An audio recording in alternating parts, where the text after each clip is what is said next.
Hey guys, tonight we're doing something a little different. You've probably wondered, at least once, how people coped with intimacy and desire in the darkest of times, like say during one of the most horrifying pandemics in history, the Black Death. Spoiler alert, it involves plague masks, wild rumours, unsanitary cures, and a lot of very bad advice. Also, heads up, you probably won't survive this if you're planning to make out with anyone.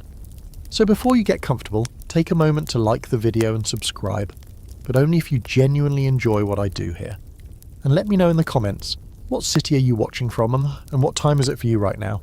Now, dim the lights, maybe turn on a fan for that soft background hum, and let's ease into tonight's journey together. It's late, midnight, maybe later. You're somewhere in Europe. Doesn't really matter where, honestly. Every town smells like a mix of mouldy bread, vinegar, and raw fear. The year is 1348, and the Black Death has arrived. Outside your window, the bell at the church tolls again. Another soul gone. That makes 4 today. You've lost count of how many bodies have passed by your door in the last week, bundled in tattered cloth, carted off by pale-faced men who've started using perfume-drenched masks stuffed with herbs because even they can't take the stench anymore. You press your hand to your chest. No boils, not yet. You're lucky, still breathing, still hungry, and still, well, let's just say you haven't entirely forgotten the pleasures of the flesh. But around here, desire is getting a seriously bad reputation. Rumours swirl like smoke in the tavern and over steaming cauldrons of thin cabbage stew. They say the plague is God's punishment for sins of the flesh, not just lust, but actual, touchy, sweaty, groaning sin. The kind of sin that makes you close your eyes and forget just for a moment how close the end feels. People are scared to touch. Lovers avoid each other's gaze. Married couples sleep back to back, whispering prayers instead of pillow talk. You're warned not to share a bed, lest the sweat from another's body draw disease into your own. Priests bark sermons in town squares, flames of hell dancing in their eyes. The wages of sin is death, they cry, and no one dares laugh, because everywhere people are dying, and fast. Still, not everyone buys it. Your neighbour, he's an apothecary, the sort who wears dried toad skins on his belt and once swore by leech therapy for a stubbed toe. He tells you it's not sin, it's the humours. He means the body's fluids. According to medical thought of the day, you've got 4. Blood, phlegm, black bile, and yellow bile. Like the weirdest box of crayons ever. If they're balanced, you're healthy. If they're off, you're toast. And sex stirs those humours like soup over a fire. Here's where it gets weird. Some doctors warn that intercourse overheats the body, draining the vital energies that fight off illness. They say the act, especially for men, releases too much warm, moist air, leaving the body cold and vulnerable. Other thinkers argue the opposite, that restraint leads to toxic buildup. If you never let your body express its urges, the poison festers. So yes, you might actually be more likely to catch the plague if you don't have sex. Congratulations, you're confused and also scared to death. And let's not ignore the spiritual side. The church has opinions, so many opinions. Religious leaders across Europe declare that the plague is divine judgment. Cities are filthier, morals are looser, and young people are dancing in barns after dark. This is what happens, they claim, when modesty dies and lust is allowed to roam free. To purge the sin, you must purge desire. You're told to fast, to pray, to turn away from all physical pleasure. Sex, even within marriage, becomes suspect. Some couples take vows of celibacy, hoping their sacrifice will spare them. Others flagellate themselves in public, flailing their backs with barbed whips, weeping as they chant hymns, trying to bleed out their guilt before the pestilence catches up. But here's a twist. Not all clergy agree, a few whisper a different theory. Quietly in the back of dimly lit monasteries, some say that to feel joy, even carnal joy, is to rebel against despair. That in the act of intimacy there is something sacred, a spark of life that illness cannot touch. Those voices are rare, though. Most are drowned by the pounding of drums and the wails of mourners. You walk past a brothel that's been boarded up. Someone scratched a red X into the door. Plague. No one will go near it now, and yet, a few houses down, candles flicker behind drawn curtains. A whispered laugh escapes a window. Life, love, and lust cling to the edges of a world unravelling. Back in your room, you light a single taper and stare at the flame. Your thoughts flicker with it. You remember a touch, the warmth of another body, the way breathing changes when two people find solace in each other. And you wonder, not for the first time, if it's really sin that brought the plague, or just bad luck. A historical tidbit here. The actual Black Death killed somewhere between 75 to 200 million people across Europe, Asia and Africa. In some towns, entire populations were wiped out in weeks. People didn't understand germs, but they were desperate for answers, so they reached for what they had. Religion, folk medicine, astrology, and yeah, a whole bunch of wild sexual theories. A little fringe fact for you.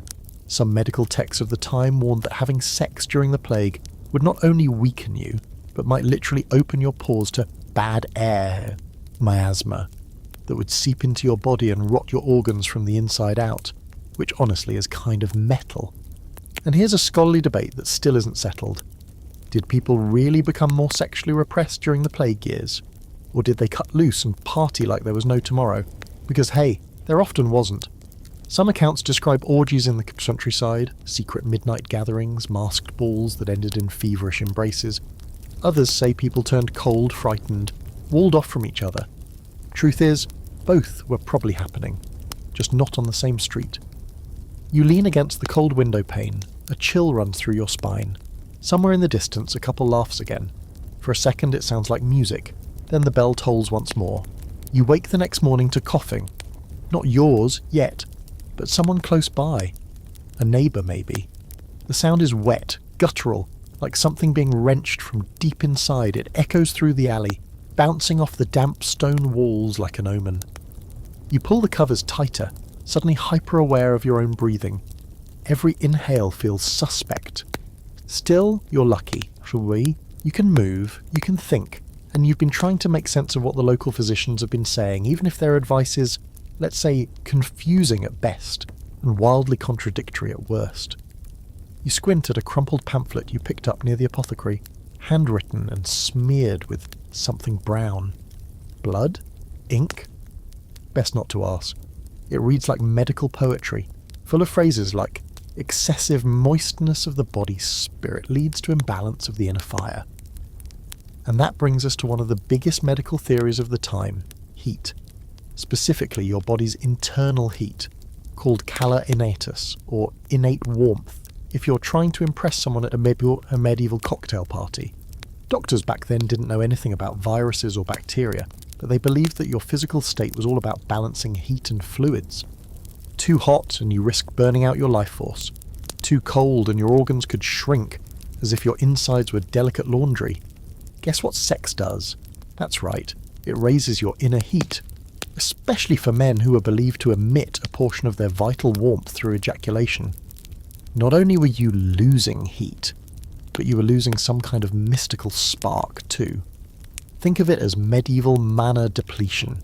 If you had too much sex, you'd basically short-circuit your body's defense system and let the plague slip in like an uninvited house guest. One physician, a big name back then, wrote that the act of Venus exhausts the soul and cools the liver, which is hilariously specific and also very concerning if you're planning a date night. But then comes the twist, because other medical thinkers, let's call them the pro-lust squad, thought just the opposite. They believed that a well-timed, moderate amount of sex could actually keep you healthy. Their reasoning? Pleasure was good for your mental state. A little release now and then kept the melancholy at bay. And back then, melancholy wasn't just feeling bummed out. It was a literal fluid. If you had too much of it, your body turned inward. Cold and sluggish, perfect conditions for pestilence to fester. So yes, some doctors encouraged regular but not excessive lovemaking. A controlled burn to keep the inner fire burning, but not so hot that your vital spirits boiled over and left you hollow. One guy even suggested that if you were going to have sex, you should do it in the early evening, after a light meal in a well-ventilated room while avoiding sudden movements. Imagine seducing someone with that line. But this is medieval Europe, and nuance is not the strong suit of the age. The result? Chaos. Contradictions. One town swears by celibacy, the next tells its citizens to go forth and multiply carefully. You get a kind of moral whiplash just walking from one side of the village to the other.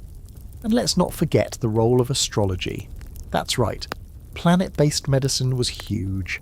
Your body was believed to be governed by the same cosmic forces that stirred the stars. Mercury ruled the nerves, Venus the loins, Mars the blood. The alignment of these celestial bodies could influence your health and your urges. One particularly anxious period during the plague occurred when Mars and Jupiter were in conjunction in Aquarius, which apparently is a bad time for your liver and your sex life. Fringe fact: some people thought that the plague was being spread not just by bad air, but by bad thoughts, especially lustful ones. Yes, your erotic daydreams could supposedly send out invisible waves of spiritual rot. If your neighbour fantasized a little too hard about the baker's apprentice, you might wake up with a rash and a 103-degree fever. The scholars, of course, couldn't agree. Heated debates broke out in universities across Europe. Well, those that hadn't been closed down or turned into emergency plague hospitals. One side insisted abstinence was the only safe path. The other side believed fear itself was the killer. A joyful, satisfied person would stand a better chance of surviving, they claimed, than a miserable celibate husk. You head to the marketplace to find something edible that doesn't look grey. Everyone's wearing masks now, fabric if they can afford it, damp rags if they can't. A travelling physician in a long black robe and that iconic bird beak mask walks stiffly past. Kids whisper that the beak is filled with crushed emeralds, which can cure plague breath. You don't believe it, but you also don't want to get too close. Over near the fish vendor, a few men whisper dirty jokes. One's holding a wooden amulet shaped like, well, something definitely not PG. They believe it wards off illness by keeping the body's humours lively. You try not to laugh. Honestly, anytime someone's body gets described in terms of liveliness during a pandemic, it just sounds desperate. Later that evening, back in your room, you stare at the ceiling and wonder who's right. The celibates? The cautious lovers? The herbalist who says you should mix mint and sheep's urine into a salve and rub it on your chest before sex? Yes, that was a real suggestion. There's no right answer. Only theories and stories, some whispered with reverence, others written in the margins of plague treatises, half lost to time and mildew. The only certainty is that people, then and now, don't stop wanting, even when death is at the door. Maybe especially then. You make it through another day. The coughing next door has stopped, but not in a good way. The cart came just before dawn, and someone in a long grey robe tossed a bundle into the back without even glancing inside.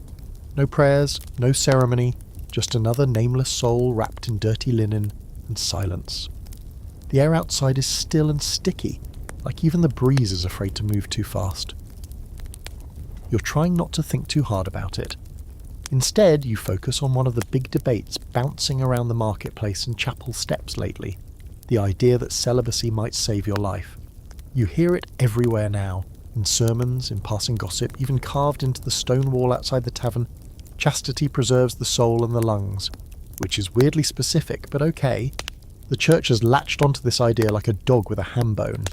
According to a rising chorus of monks and bishops, the Black Death is not just a disease, it's divine judgment. God has finally had enough of humanity's filthy, sinful behaviour, and he's wiping the slate clean with a fury that smells like rot and looks like bruises blooming under the skin. So what's the solution? Purity. Not just spiritual, but physical. Lust is the original sin's younger, hornier cousin, and giving in to it means inviting God's wrath directly into your household. Entire orders of monks and nuns begin preaching chastity as the only moral vaccine. In fact, some religious sects go even further, calling for permanent abstinence, married couples included. You hear stories of towns where husbands and wives take vows to live as brother and sister, shunning even the suggestion of physical closeness. They sleep in separate beds. They bathe at different times. They confess to thinking impure thoughts about their own spouses. There's even a noblewoman in Florence, someone says, who locked herself in her own tower, convinced that any sexual contact, no matter how loving, would be her death sentence. Of course, some of this comes with an added bonus: control. Celibacy isn't just about dodging disease. It's a way for the church to tighten its grip. If you can be convinced that your most natural, most human urges are dangerous, you're easier to manage. Less inclined to rebel, more inclined to give money to absolve yourself. Still, it is not just clergy pushing the celibacy angle. Some physicians back them up. In medical texts copied and recopied by candlelight, you find the same warning repeated. Sex overtaxes the organs, weakens the breath, and, most damning of all, invites disease to penetrate your body through the pores left open by heated excitement. Translation: getting hot and bothered might literally kill you. It all starts to make you paranoid. Every passing glance feels loaded. Every accidental touch seems suspicious. Did she lean too close? Did you inhale too sharply? Is that a boil or just a freckle?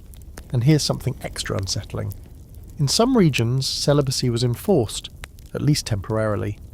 Town councils would issue moral edicts, forbidding any public display of affection. No kissing, no touching, no suggestive dancing, and absolutely no gathering in dark corners. Violators could be fined, or worse, forced to stand in the square with signs declaring their unholy urges to passers-by. Meanwhile, the monasteries grow louder. Preachers paint vivid images of angels weeping as sinners lock hands in lustful embraces. One particularly dramatic friar describes the plague as the smoke of God's fury rising from the burned beds of adulterers. He says this while glaring directly at a woman whose only crime appears to be breathing while attractive. You start noticing how many stories are turning up that end in celibacy, or death. Tragic lovers separated forever. Betrothed couples who agree to wait until the plague is over, only for one of them to be struck down before the wedding night. There's even a tale of two young men who took a vow of virginity together, believing their purity would grant them immunity. Spoiler, it didn't. But people still pass the story around like it's inspiring. Historical side note: by the mid-1300s, the church's grip on sexuality was already pretty tight. Marital sex was supposed to be purely procreative. Anything outside that narrow scope, including pleasure, enthusiasm, or non-missionary enthusiasm, was frowned upon. The plague just ramped up that anxiety into a full-on cultural panic. Fringe fact: in some towns, people believed that if you even dreamed of sex during the plague, you had to confess it immediately, or risk spontaneous death.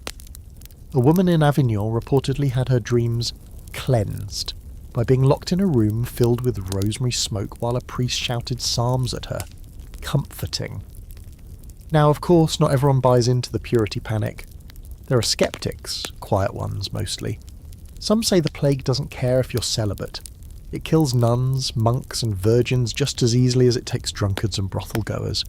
In fact, several convents have been wiped out entirely, which raises a few uncomfortable questions about the whole divine protection theory. And here's a scholarly debate worth pondering. Was this push for celibacy genuinely about health, or just another excuse for moral policing?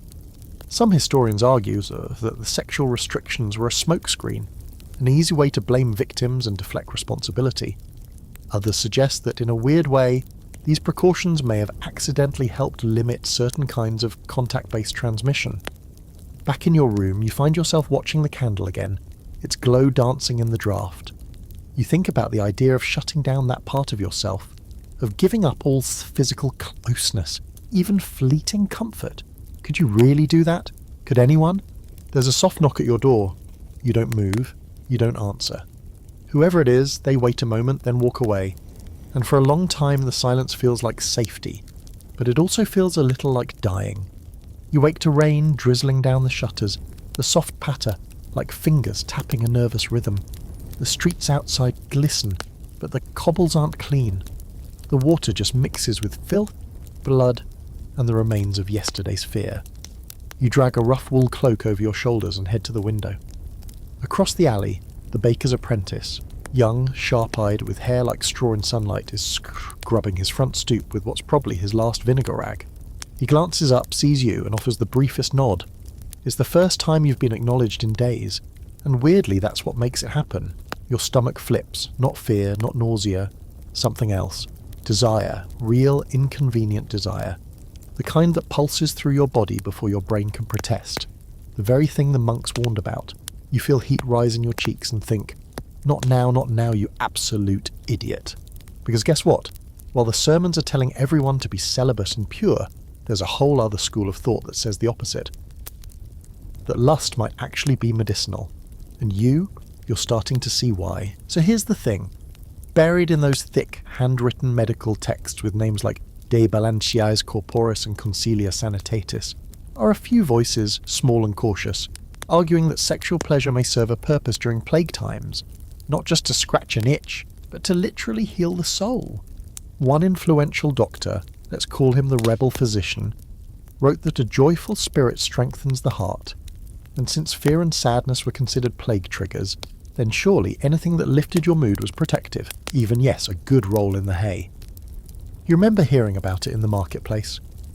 A merchant woman claimed her husband hadn't fallen ill even once because she kept him regularly light of heart. People laughed, but then nodded. A few days later, half her neighbours were trying the same thing. Quietly behind bolted doors, passion was being used as medicine. Another theory, the kind that would absolutely get you excommunicated if you said it too loud, suggested that sexual release was like letting off steam, literally. That if you didn't allow your body to vent its excess humours, they'd stagnate, turning into toxic sludge that would feed disease. One text even warned against becoming too gummed with seed, which sounds gross and also terrifyingly unclear. In towns where doctors leaned toward this theory, there were whispers of a new kind of advice: have sex occasionally but carefully, no excess, no acrobatics, just moderate intimacy. Think of it like medieval cardio. A priest in Cologne was quietly passing out little scrolls that read, "Better to spend the night in warmth and cheer than to face death cold and alone." He was later reassigned. Let's get into the fringe here. In one case from northern Italy, a physician actually recommended sex with someone who had already survived the plague, because they were considered blessed and cleansed. Immune lovers, they were called, like magical unicorns with a very good timing. It became the ultimate flex. I survived the Black Death, and I'm good in bed. But the confusion didn't stop there. In some regions, women were believed to benefit more from sex than men during plague years. Why? Because it was thought that female bodies accumulated excess moisture and cold humours, which could be dispersed by sexual activity. In other words, if a woman didn't have sex, she risked growing poisonous inside. It's both hilarious and horrifying, and of course it opened the door for men to frame their desires as generous public service. On the flip side, other physicians warned that female desire itself could spread plague, that the act of arousal created an invisible mist, a kind of emotional miasma that carried illness through the air. So now you're both dangerous and contagious. Just for feeling something, great. It's hard to know what to believe. Some people cling to the safe sex equals safe heart theory like it's scripture. Others just want to feel something besides fear. You hear of people meeting in shadowy corners, not for passion, but for survival, holding each other, breathing together, even for just a moment, pretending that they're still human. Then there are the poems. Oh yes, plague erotica. You stumble upon a small hand-copied booklet hidden in the lining of a butcher's apron. It's scandalous, hilarious, and unexpectedly touching. It tells of two lovers who meet in the ruins of a burned chapel, speak not a word, and kiss with such intensity that the walls crumble further. In the final verse, they collapse together in the hay, and by morning both are alive. Cured by the sweat of love, it reads. Completely unscientific, also deeply romantic. Let's talk about open scholarly debate for a moment.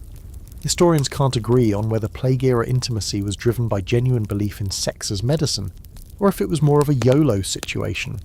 Some argue that increased reports of promiscuity were exaggerated by moralists who wanted to shame people into repentance. Others say that people genuinely lost their minds in the face of extinction, and with no future guaranteed, they simply let go of restraint. And here's the other thing. In some areas, this lust as medicine logic crept into official documents. Not openly, but between the lines. You'd see suggestions like, keep the spirit joyful, avoid sorrow, laugh when you can, or seek companionship in dark hours. If you knew how to read between the ink blots, it was practically an invitation.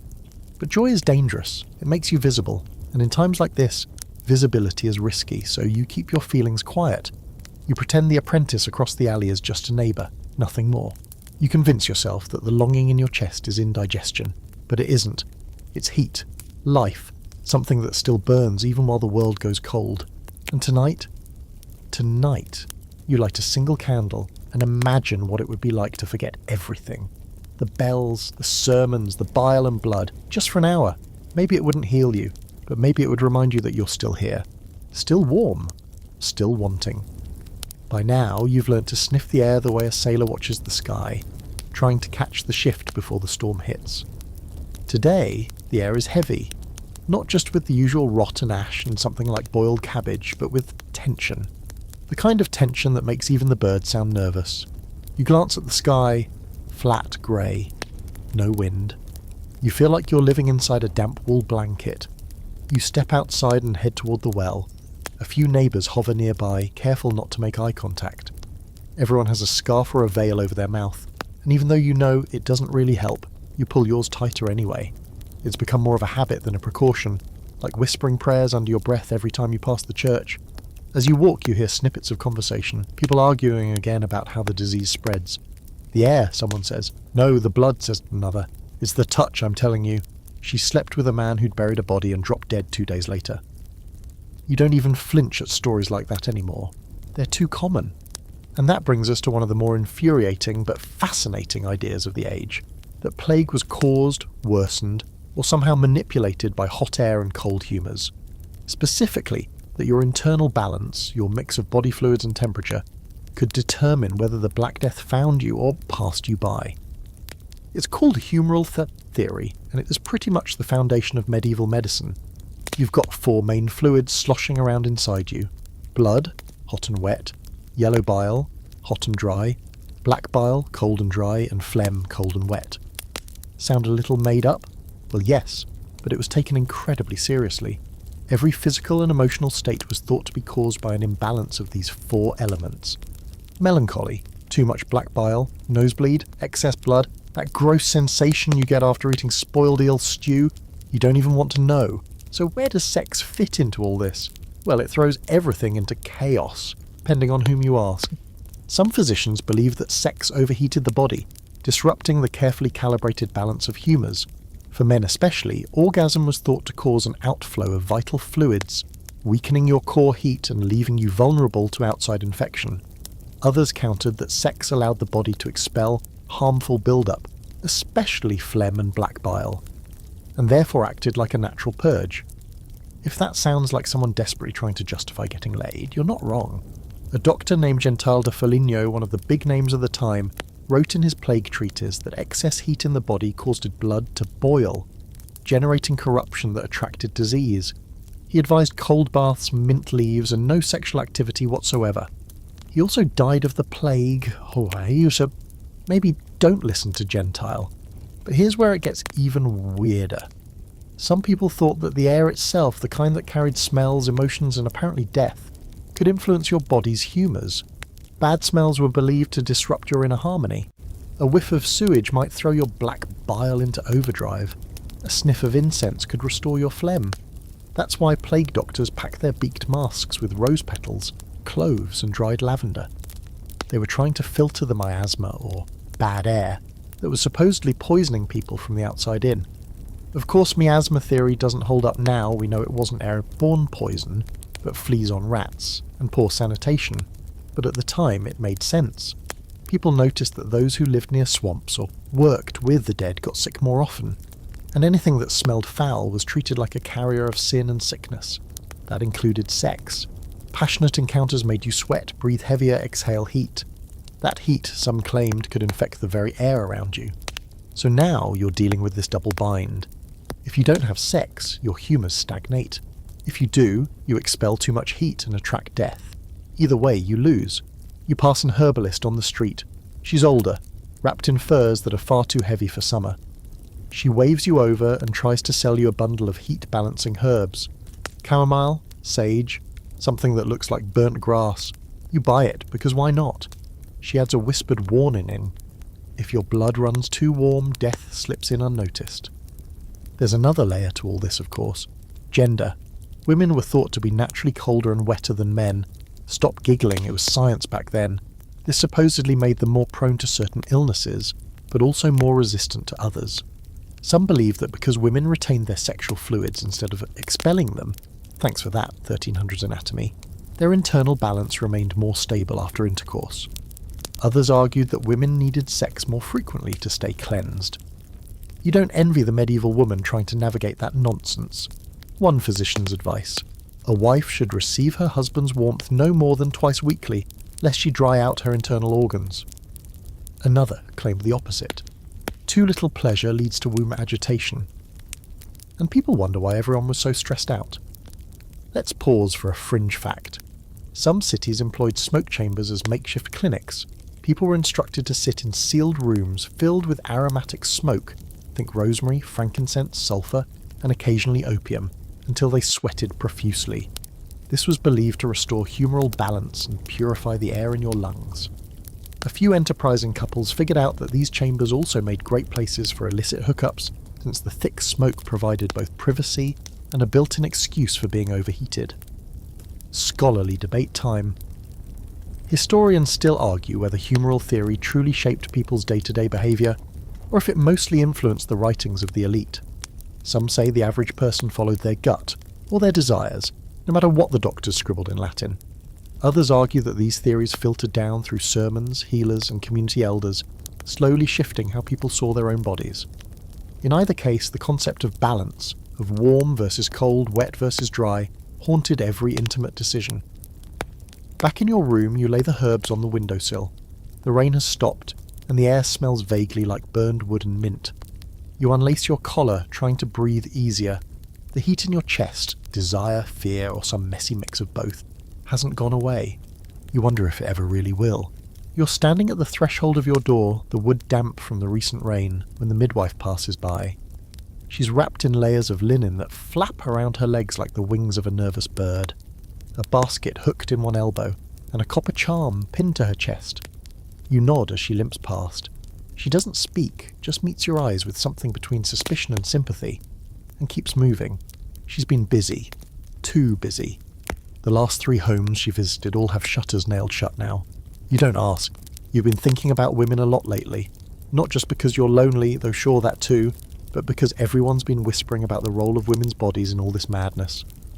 Depending on who you ask, the womb is either a holy shield against death or a chaotic cauldron of disease. Welcome to medieval gynecology, where actual science takes a long, slow vacation and leaves superstition in charge. So let's talk wombs. In the 1300s, the female body is a source of mystery, fear, and a shocking amount of misinformation.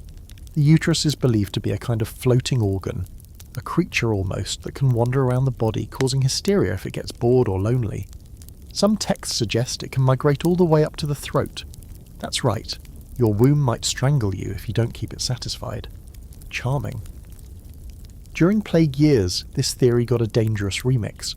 Some physicians claimed that women's bodies, particularly their reproductive systems, played a direct role in either spreading or suppressing disease. The logic? A woman who was too open, that is, having sex frequently or menstruating excessively, might release pestilent vapours. Others said the opposite, that women who were not sexually active became clogged, and their pent-up humours fermented into poison. It's lose-lose. Either you're too closed or too open, and the plague doesn't care which, it's coming for you anyway. Midwives, of course, knew better. Most weren't literate, but they carried centuries of oral knowledge passed down from mother to daughter. They understood the rhythms of the body, the signs of illness, the herbs that eased pain or calmed an agitated womb. They also understood the emotional side, the way fear twisted everything, how grief made the belly seize, how touch could heal in ways no physician would admit. But they were also targets. With every new death, someone needed to blame someone else, and midwives, with their knowledge of sex, birth and blood, made convenient scapegoats. You hear the rumours daily that a woman in Prague was hanged after someone claimed she breathed disease onto an infant during delivery, that a village near Bruges locked their midwife in a cellar and starved her, convinced she had called the pestilence with unclean words. It makes you sick, but it also makes you wonder how many women have had to pretend not to know what they know, just to survive. There's another theory floating around, more fringe than most. Some so-called experts believed that sexual energy in women was like a magnet for disease, that their heat, yes, women had their own kind of sexual fire, acted as a beacon for the plague. Think of it like medieval radar, drawing illness to them and anyone they touched. As a result, some cities issued actual bans on women travelling alone, particularly widows and prostitutes, fearing they'd carry heat from one quarter to the next. But it wasn't just fear. There were also those quiet rebels, the healers with calloused hands and hidden books, who believed women's bodies had a kind of built-in resilience, that their cycles, their blood, their ability to create life gave them an intuitive understanding of sickness and survival. It's not a coincidence that some of the only people who regularly touched the sick were women. They were there for the births and the deaths and every leaking, sweating, gasping moment in between. And no one gave them credit.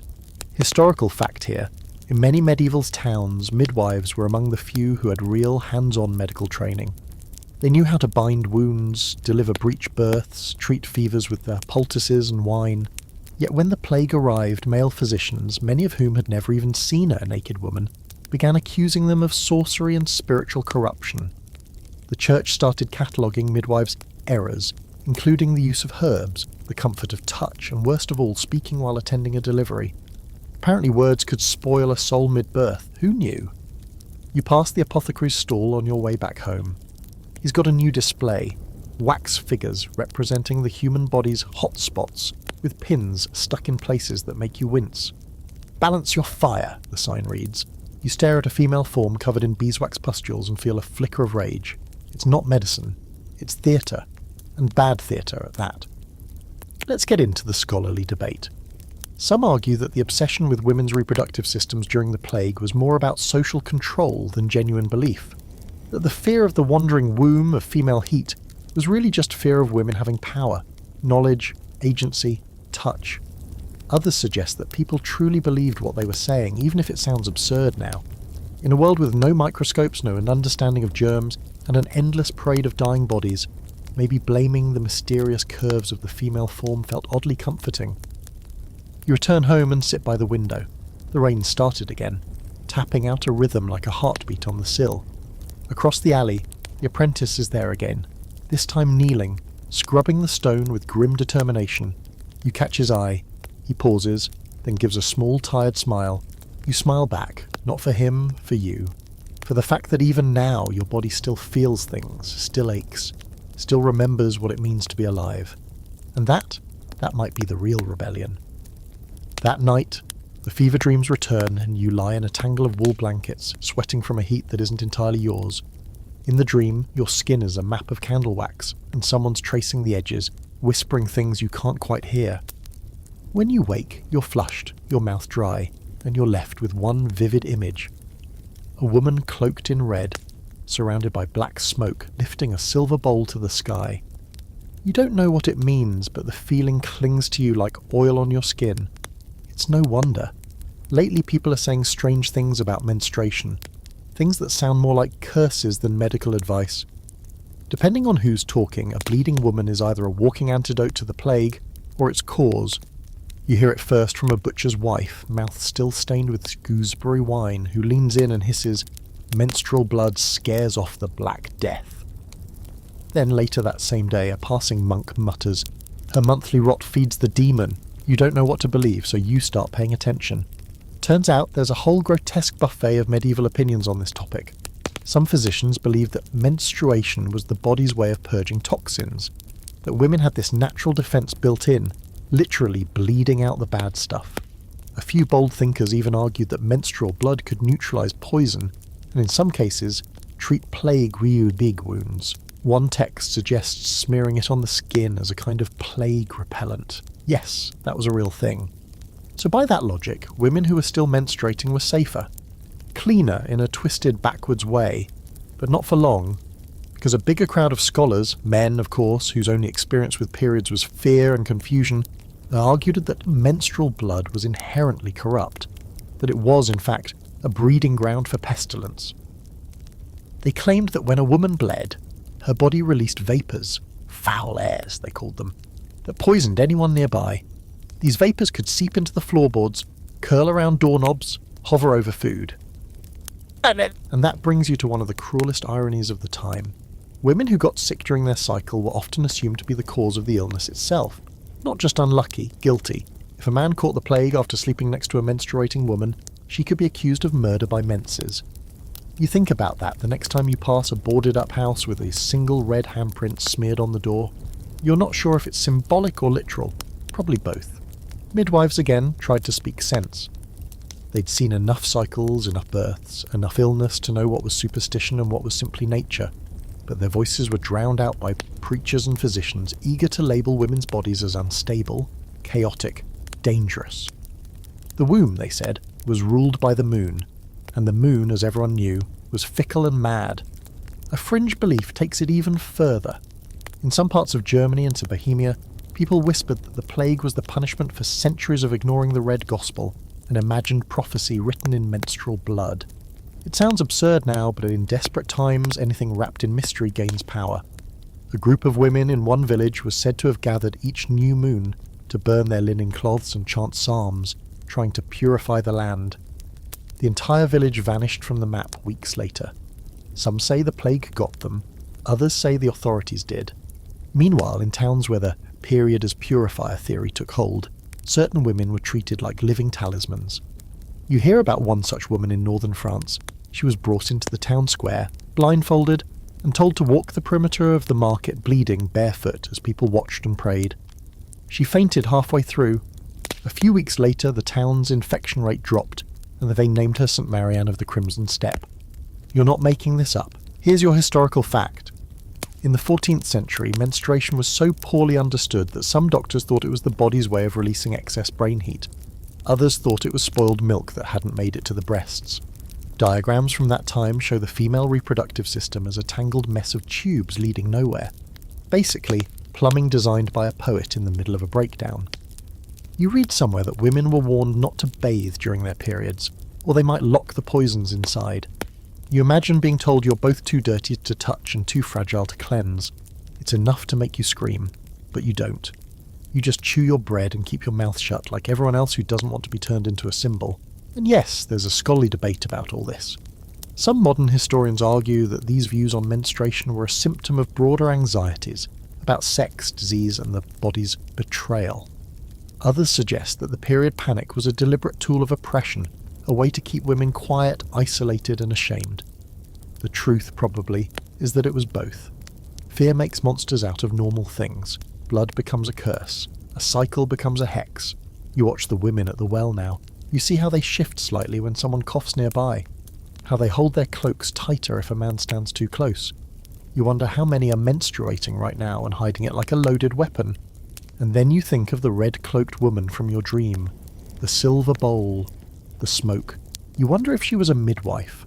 Or a witch. Or just another body trying to survive the plague with nothing but instinct and a heartbeat and the unbearable burden of being born female in the wrong century. Outside, the bell tolls again. You've stopped counting. It's easier that way. The next morning, the priest is shouting again. He's taken to standing on a crate in the middle of the square, arms raised like he's waiting for a lightning strike, spewing fire and brimstone at anyone who'll listen. You don't want to stop, but his voice cuts through the air like a rusty blade. Repent! Renounce the pleasures of the flesh! You have brought this pestilence upon yourselves! People gather, mostly out of boredom, or maybe fear that if they don't show up, they'll be next. You hang at the edge of the crowd, arms crossed, and watch him work himself into a sweat.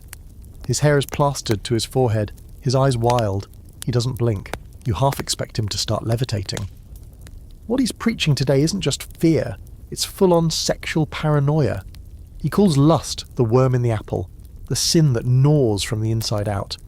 He claims the plague is God's punishment for unclean unions, for stolen kisses, for thoughts that wander after dark. Then he points to a woman in the front row.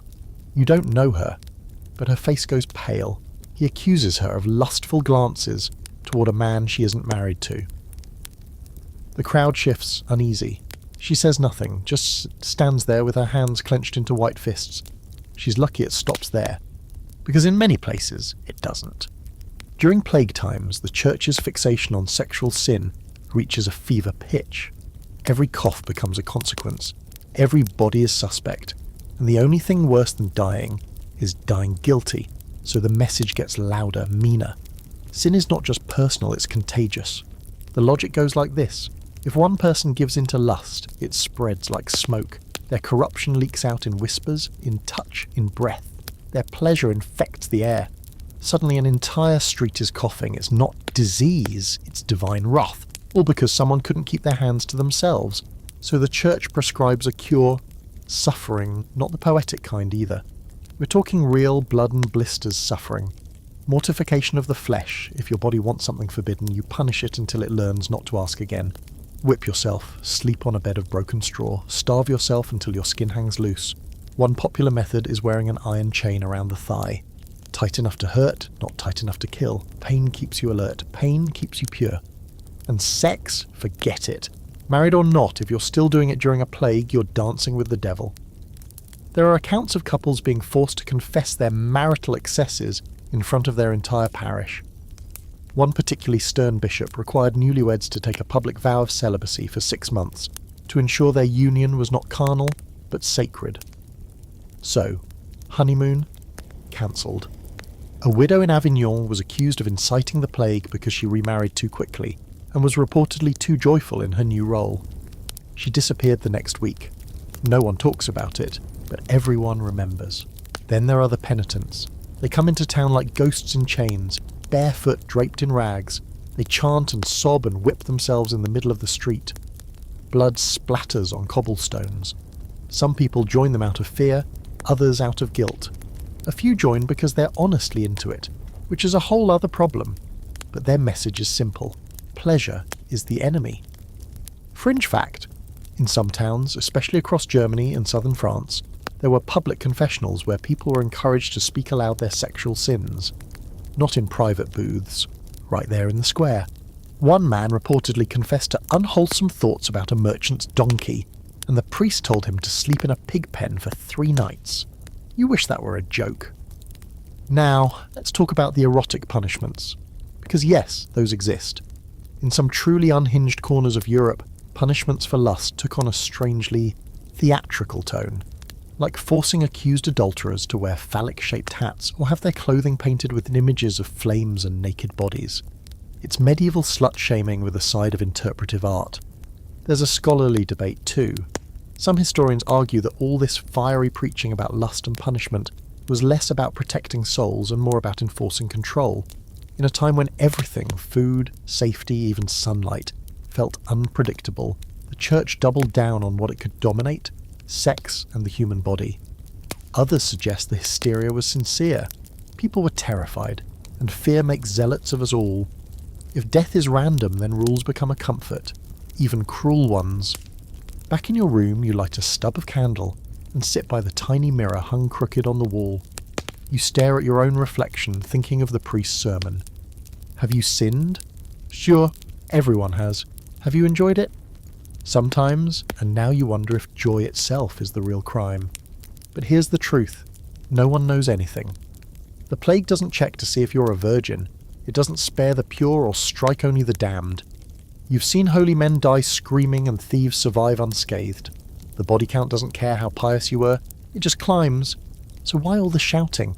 Why the punishments, the self-flagellation, the vows of silence and celibacy? Maybe it's about control or distraction. Or maybe, just maybe, it's because suffering feels like the only power left. When you can't fight the disease, at least you can fight yourself. The wind changes. A low howl snakes down the alley. Somewhere someone sobs. Somewhere else laughter. And you exhale. You're still here. Still unpunished, at least for now. The next morning you hear them before you see them. A sound like a wave of insects, soft and rhythmic. Snap, snap, snap, growing louder as it approaches. You step out into the alley, and there they are, the flagellants. A procession of men with bare, bleeding backs, robes tied loosely at the waist, eyes rolled toward the heavens as they whip themselves in unison. Blood spatters on the cobblestones with each strike. They chant in a low dismal dirge, Latin words soaked in desperum. People stand on their doorsteps, watching in silence, not out of respect, out of fear. The first time you saw them, you thought it was some kind of protest. Now you know better. It's a moving confession, a travelling punishment, a grotesque performance that blurs the line between religion, self-harm, and something darker. And it's catching on. Flagellant movement spread like wildfire through plague-struck towns. The logic is simple. If chilling, God is angry. We are sinful. Our only hope is to suffer more than he would make us suffer. So they march from town to town, stripping their backs with iron-tipped cords, reciting prayers, singing hymns, and sometimes, yes, dropping dead from infection or exhaustion. It's devotion through agony. But there's another layer to it, one no one really talks about out loud. The strange sensuality of it all. You notice it immediately. the exposed skin slick with sweat, the groans, the rhythm of the whips. There's a trance-like quality to the way the men move, almost like dancers caught in a beat they can't break. You aren't the only one noticing. You catch more than a few eyes watching with an expression that's not just reverence. It's something else, something complicated. This is the uncomfortable truth. Suffering, when performed in public, becomes spectacle. And spectacle, no matter how painful, draws desire. There's something undeniably charged about these rituals. The way pain and discipline and flesh intertwine. The way spiritual purity starts to look suspiciously like erotic theatre. You hear whispers in the marketplace. A woman confesses she dreams of one of the flagellants, shirtless and weeping, offering penance to the sky.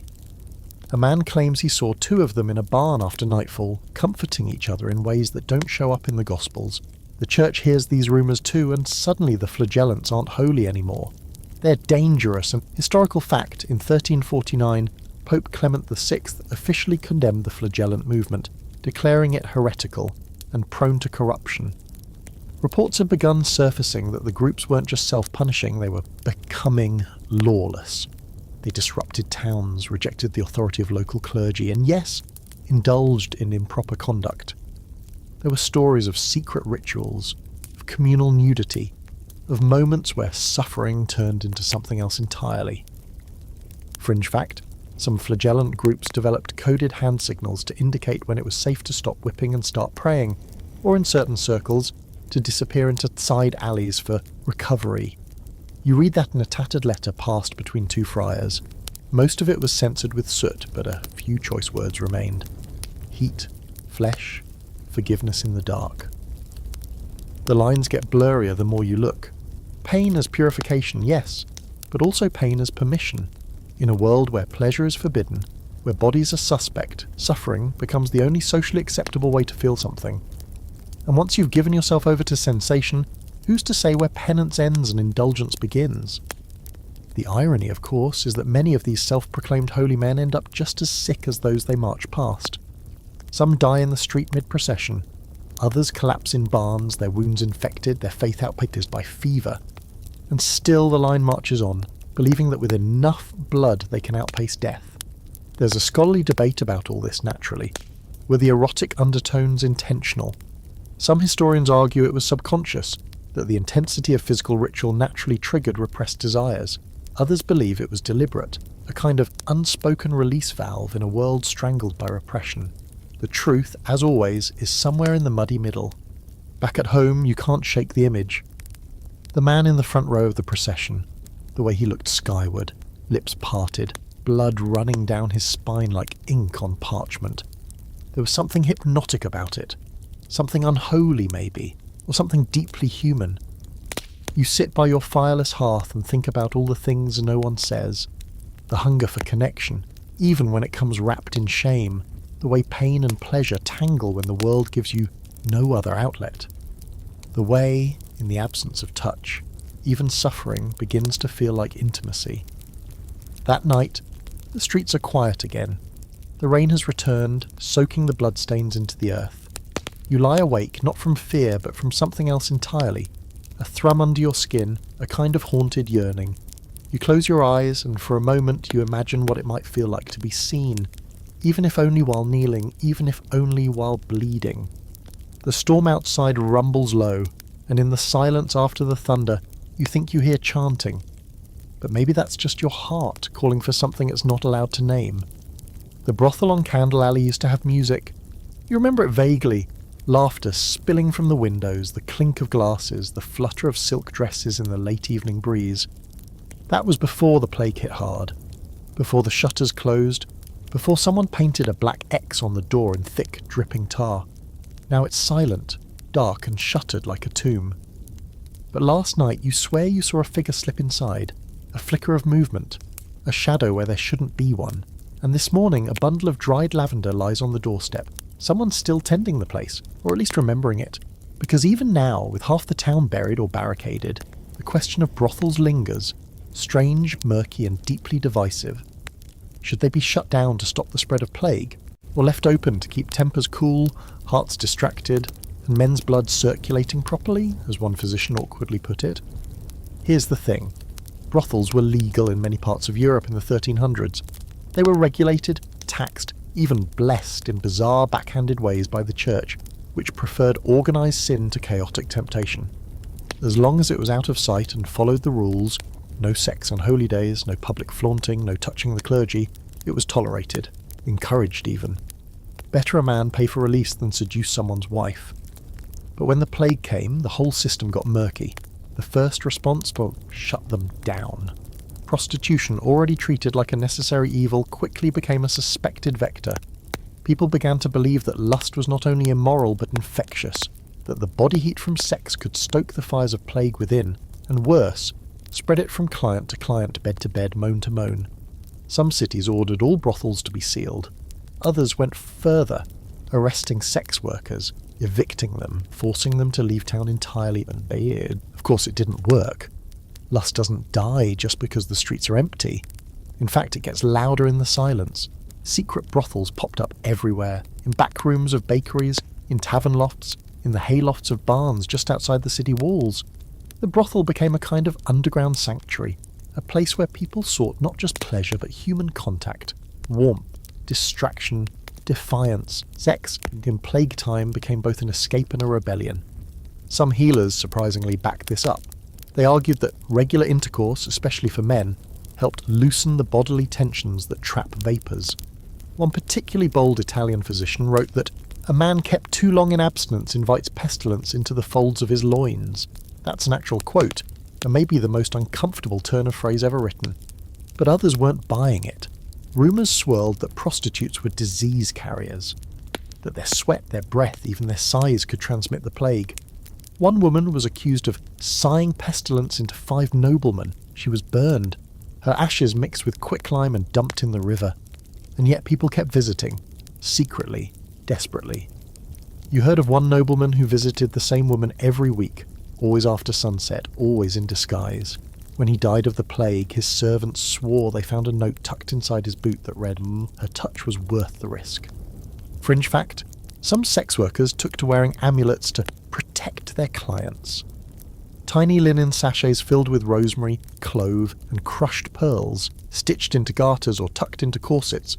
One brothel even had its own protection charm, a carved phallus made of polished bone, passed between workers like a relic. They called it St. Gaspar. Scholarly debate on this topic is fierce.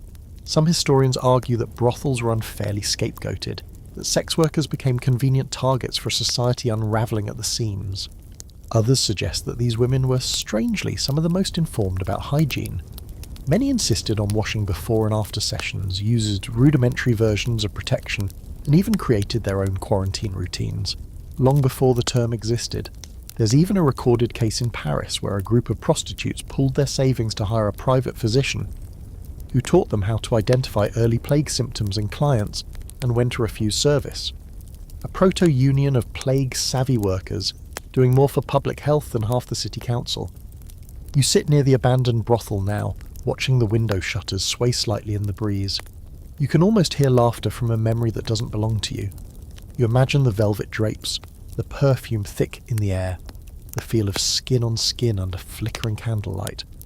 Not just sex, but company, attention, a reason to pretend that tomorrow still exists. And here's a truth no one says aloud. Brothels, in their own twisted way, kept the city from exploding. When fear ruled everything, they offered a place where rules were briefly suspended, where desire was not a sin, but a symptom of still being human, where you could touch without guilt, even if only for the length of a single feverish night. You wonder what happened to the women inside, where they went, who they touched last, whether they lit candles and whispered prayers before every client, or if they simply sighed and got on with it, whether they believed they were healers, sinners, or just surviving in the only way they knew. The wind picks up, a shutter claps once against the wall, then settles. You stand and walk away, but you don't forget. You don't look back. Because in a world obsessed with punishment, they chose to offer pleasure. And that, more than anything, made them dangerous. By mid-afternoon, the air feels heavy again, not just from the heat, but from the tension that's been tightening the seams of the town like a too small tunic. The carts roll by with fewer bodies now, not because the plague has slowed, but because so many are gone, there are fewer left. To die. You count 5 boarded up doors just walking to the bakery. One has a dried sprig of yarrow nailed over it. The plant's supposed to ward off evil, or maybe illness, or maybe just the fear of it. Doesn't seem to be working. And as always, when things get desperate, the whispers get crueler. Today the rumours are about the peasants, their bodies, their desires, and their so-called reckless lust. The blame game has found a new target, and this time it's not the brothels or the priests or even the midwives. It's the people at the bottom, the ones who still laugh loudly, drink heavily, and apparently love too freely. You overhear it near the well. A merchant mutters to his companion. They spread it like animals, filthy bodies, always rutting in the hay. Another nods solemnly. They don't have discipline. They don't fear God. You feel your stomach turn, not from hunger this time, from disgust. Because it's not true, not all of it anyway. Sure, some of the labourers and farmers keep living as they always have, eating, loving, touching, without ceremony. But is that sin or survival?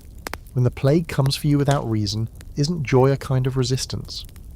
Still, the stories spread like mould, that peasants copulate in the fields under the full moon to fertilise the earth, that they drink aphrodisiac mead and throw death-defying orgies in empty barns, that they take no precautions, have no morals, and that their looseness, not just of tongue but of trousers, is to blame for the second wave of death. You hear a friar say, "The poor are like firewood, always smouldering, always ready to spark." He says it with pity, but it doesn't land that way. It's a warning.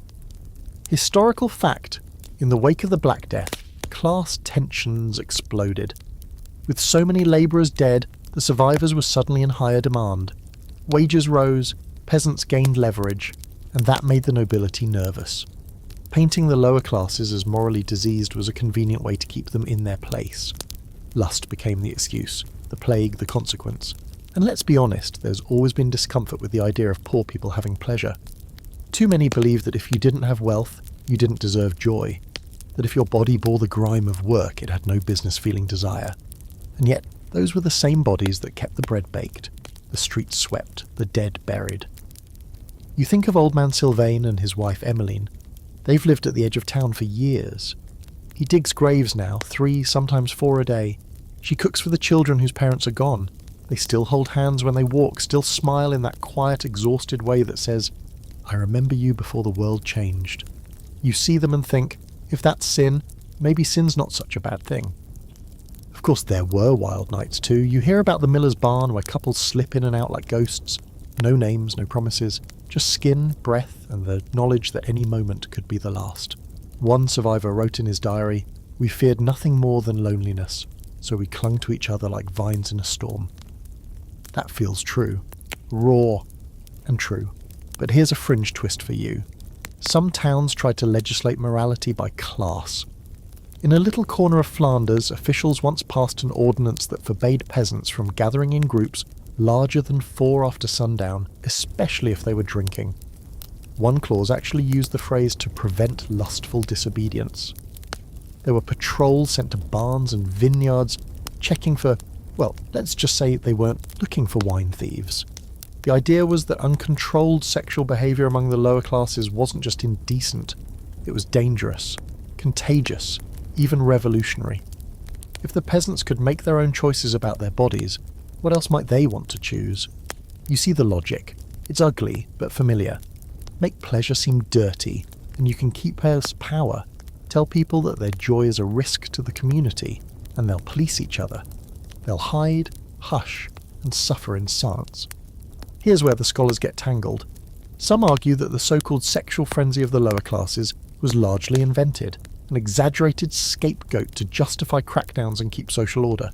Others believe there really were pockets of rebellion, fueled not just by lust but by rage, that people who'd been silenced, taxed, beaten and starved finally said, "Screw it. If death is coming, let's at least go down laughing." And maybe they did. You watch the fields now, the golden crops swaying in the late summer breeze. You know that somewhere out there, under the cover of tall grass and a rising moon, 2 people might be tangled together, whispering each other's names like prayers. Not because they're reckless, because they're alive. Back in your room, you stare at the ceiling again. You've never cared about class or status, not really. All of that feels silly when you're scrubbing sores from your own arms. But now you understand something deeper. This plague doesn't just kill bodies, it kills the right to feel good in your body, to hold someone, to want. And for some, that's the cruelest part of all. You hear him before you see him. The soft jingle of bells stitched into the hem of his robe. The deliberate, unhurried clack of boots on the cobblestone. Then the scent hits you. Rosewater, vinegar, clove. And finally the figure rounds the corner like some dreadful apparition. Long black coat, wide-brimmed hat, gloves like the hands of a marionette, and that beaked mask. Blank-eyed, grotesque, and somehow more unsettling than the sickness itself. A plague doctor. One of the few people in town who's paid to get close to the dying. You shrink back as he passes. Everyone does. He doesn't stop, he never does. You don't even know his name. What you do know is this. The beak isn't just for show. It's packed with herbs, lavender, mint, myrrh, and sometimes camphor, meant to purify the air he breathes. They think the plague rides on miasma, on the stench of decay and sin. The idea is that if he breathes good smells, the bad ones can't get in. It's faulty logic, but then again, everything is these days. And yet these men, these terrifying beaked harbingers, are seen as the last line between life and death. They examine boils, prescribe treatments, write death reports, and in some cases, they give deeply troubling advice about sex. One such doctor, hired by the council of a southern Italian port city, distributed a pamphlet titled Regimen for Protection Against the Pestilence. In it he warns against vigorous motions that stir the inner winds, which is code, of course, for sex. According to him, the act itself creates a vacuum inside the body, a perfect storm of heat and exposure that invites the plague to sneak in through your pores. He recommends abstinence, cold baths, frequent bloodletting, and, get this, a light diet of lentils and melon. Sexy. But he's not alone. Many plague doctors echo the same concerns, that lust weakens the heart, disrupts digestion, and creates an imbalance in the vital airs. Some even go so far as to say that sexual desire is contagious, not just the act but the urge. That being around someone who's aroused can stir your own humours into chaos and open your body to illness. And so begins a truly bizarre chapter of plague medicine, where doctors begin treating not just the plague itself, but libido as a symptom. If you're too interested in sex during a pandemic, they say, something must be wrong with your internal balance. One document suggests cooling herbs like lettuce seed, violet syrup, and crushed pearls to tame the fires of lust. Another prescribes boiled toad water to curb unseemly desire. You try not to think too hard about the toad part. Fringe fact, in one Hungarian town, the local plague doctor reportedly carried around a small cage containing a live lizard. He believed it could detect heat in the blood and would hiss if a patient was too lustful. There's no record of whether the lizard ever hissed, but there is a doodle in the margins of his notebook showing a very smug-looking reptile. And this is where it gets sticky, because while plague doctors were trained, many were also opportunists. Some were charlatans, hired more for their willingness to go near the sick than for any real knowledge. A few exploited the fear around sexuality, offering expensive potions to cool the blood, or charging to purify households where carnal energy was suspected of attracting the plague. There are stories, ugly ones, of doctors accusing women of being plague vectors simply because they were attractive. One woman, Isabeau of Dijon, was reported for possessing a face that tempts sin. Her husband died 2 days after they slept together.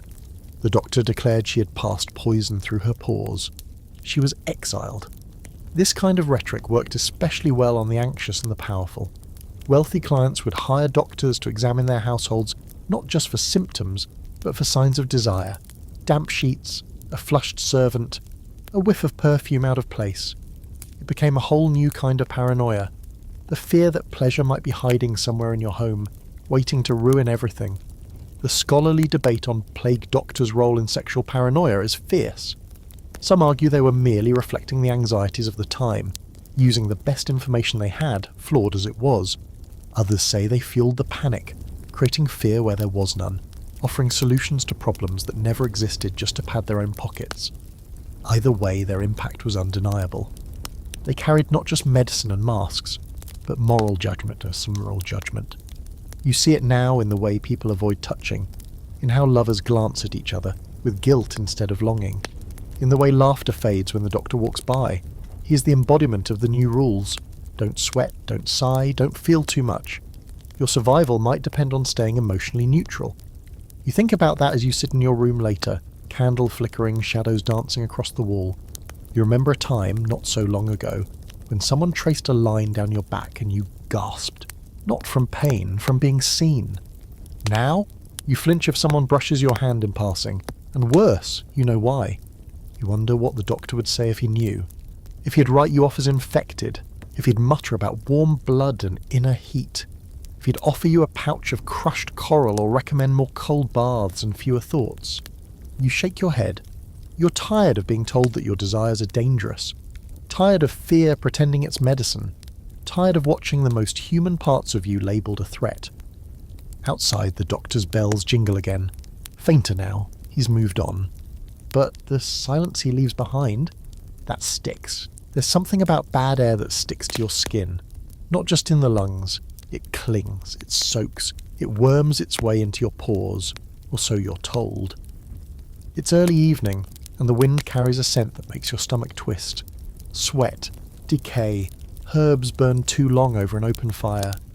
You pull your cloak tighter, as if fabric can protect you from the miasma, that invisible plague fog everyone fears more than death itself. That's the word on everyone's chapped lips, miasma. It means polluted air, a thick stew of rot, sin and corruption rising up from open graves, latrines and lustful encounters.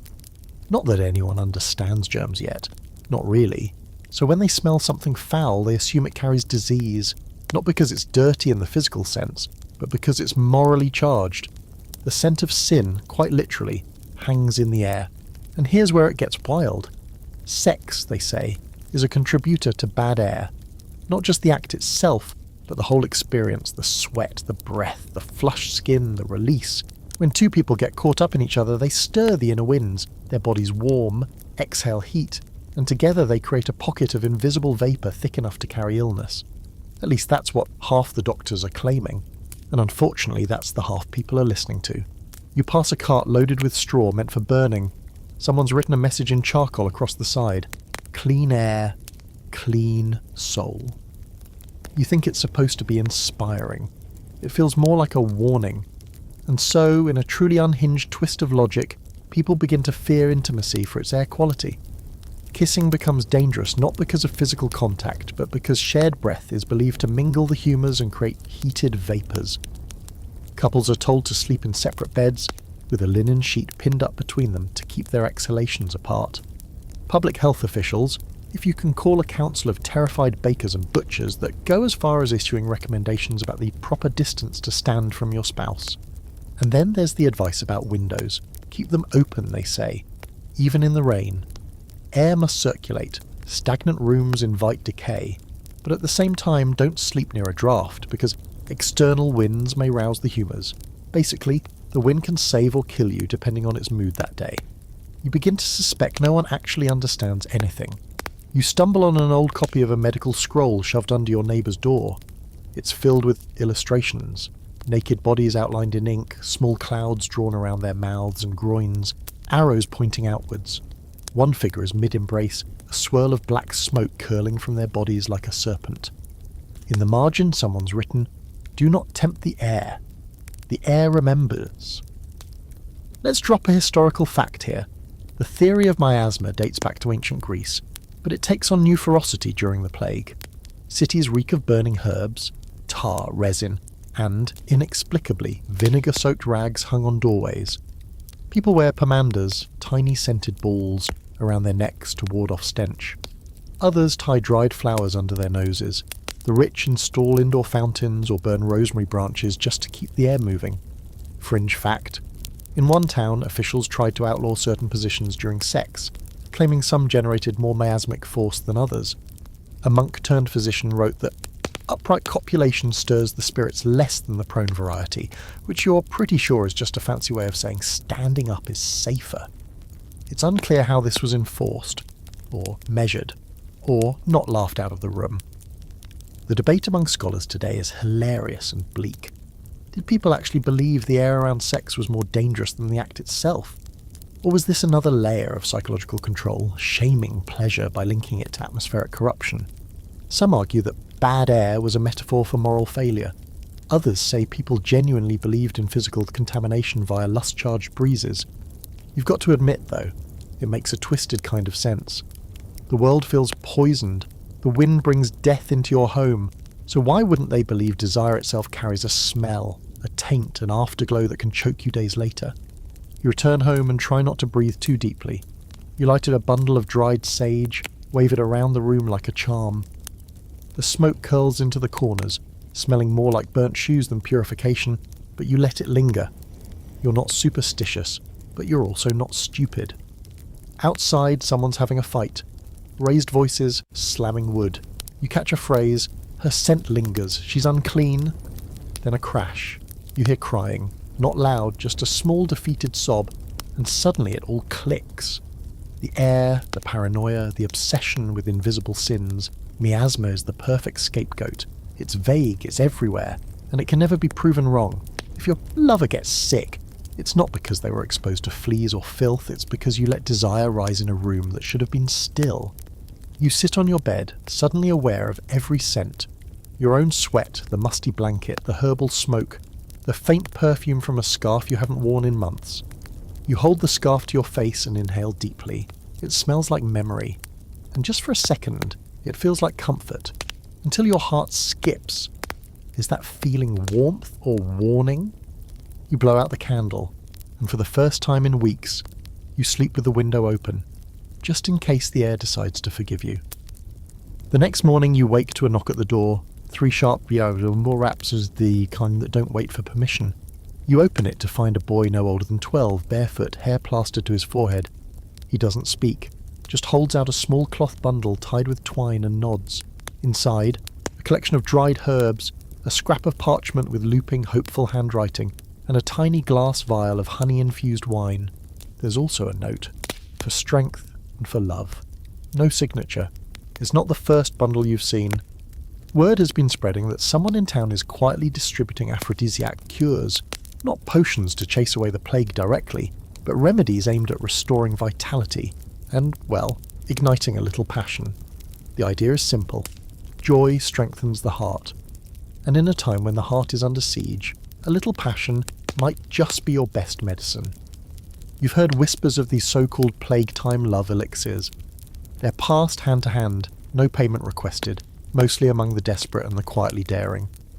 The ingredients vary, but there are patterns. Honey for sweetness and sweetness, cinnamon for heat, ginger for stimulation, mint to clear the fog from the head, and sometimes something much stranger. One recipe, written in the margin of a church bulletin, calls for ground antler dust, goat's milk, and the dew from a virgin's hair. Another suggests crushing dried rose petals with clove and a dash of rooster blood.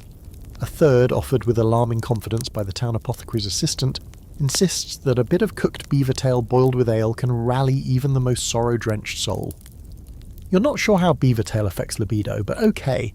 These mixtures are taken in small sips before bed, or right before you climb under the sheets with someone you're not sure it's safe to touch. You're told the point isn't the potion, it's the ritual. The act of preparing something that smells good, tastes warm, and feels like an invitation to remember your body again. Some people are turning these potions into events, quiet gatherings in shuttered rooms, a single candle lit, a shared vial passed in reverent silence. They drink, they breathe, they touch, softly, like people discovering skin for the first time. One couple even hosts healing nights once a week. Just 2 hours, no rules, no shame. You hear about them from a neighbour who came back glowing, the bruise of grief finally loosened from her face. Here's your historical fact. Many herbs now considered basic pantry staples were once prized as aphrodisiacs and plague deterrents. Saffron, for example, was believed to warm the blood and brighten the soul. In fact, demand became so high that saffron thefts turned violent. One shipment was hijacked in transit, and the event triggered what historians now call the Saffron War. People weren't playing around. Fringe fact? In parts of rural Italy, women would sew tiny sachets of so-called lovers' herbs into their corsets. Thyme, anise, and powdered lily root, believing it would draw passion to them, while also warding off illness. These sachets were called cuori rossi, or red hearts, and were sometimes burned in secret when a lover died, as a way of returning the fire. But not everyone loves the idea of lust as pure medicine. Plenty of townsfolk think it's blasphemy. You hear one old man spit at the idea in the square, calling it witchcraft wrapped in perfume. A few churchgoers murmur about pagan healing and the sins of the flesh dressed up as kindness. Someone even went so far as to nail a warning to the tavern wall. Joy is not a cure, it is the cause. And that sparks a deeper debate. Is pleasure ever really safe in times like this? Some argue that it's essential, that to forget desire is to become hollow, brittle, more likely to fall. Others say it's a luxury that tempts fate, that love and lust, even disguised as therapy, are distractions from prayer, from vigilance, from the tightrope everyone's trying to walk between survival and damnation. Scholars still argue about this. Was the distribution of love potions and herbal aphrodisiacs a legitimate coping mechanism during plague years, or a romanticised side effect of desperation? Some believe it was all placebo, a way to feel in control. Others suggest it had real physiological effects. Spices stimulate circulation after all. Warm drinks calm the nervous system. A kiss can lower your pulse. And maybe, just maybe, shared desire can keep the shadows at bay. You stare at the bundle now. The smell is comforting, sweet, earthy, a little sharp at the edges. You take a sip from the glass vial. The wine is warm, the honey thick, and the taste clings to your tongue like memory. Your chest warms instantly, not magic, just sugar and suggestion. But even that's something. That night, you don't dream of fever or death. You dream of hands, gentle, familiar, tracing the shape of your ribs. You wake not afraid, but aching. Not empty, but full. The morning comes softer than usual. Light through this window, the sound of birds that don't know what century it is. You step outside and breathe deep. And for once, the air doesn't smell like vinegar or death. It smells like cinnamon. You're standing outside the apothecary's door when the shouting starts.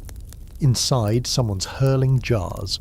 You hear the sharp crash of glass, the pop of a corked bottle giving way, and then the unmistakable shriek of a woman's voice cutting through the stale air. You hesitate, then lean closer to the warped wooden door just in some time to catch a heated exchange. "You don't know a woman's body," she cries. "You don't even like women." There's a pause, then a smug male voice replies, "And yet people pay me for my knowledge." You've walked right into the middle of a battle between midwives and male doctors, one that's been simmering just beneath the surface of plague medicine for months now, maybe longer, and in this case it's getting personal. Inside, the midwife, a short, square-shouldered woman named Letta, is red in the face and holding what's left of a broken pestle. Across from her stands the town's youngest physician, a freshly robed university type with perfectly manicured fingers and a mouth that's never once delivered a baby. He's glaring like he just lost a chess match or an ego contest. Letta doesn't back down, she never does, and you've come to admire her for that.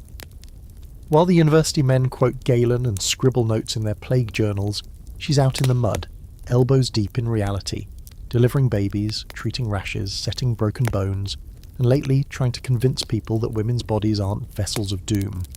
Because that's what's at stake here. Not just who knows what herbs to grind or how to bind a boil, but who gets to control the narrative around sexuality, medicine, and the female form during a time of mass panic.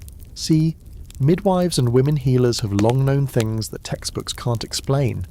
They know when a woman is carrying twins by the way her breath shortens. They know how to coax a breech baby without instruments. They understand that sometimes what looks like madness is just a womb grieving a child lost in blood. But now, with the plague in full swing, their knowledge is being challenged and criminalised.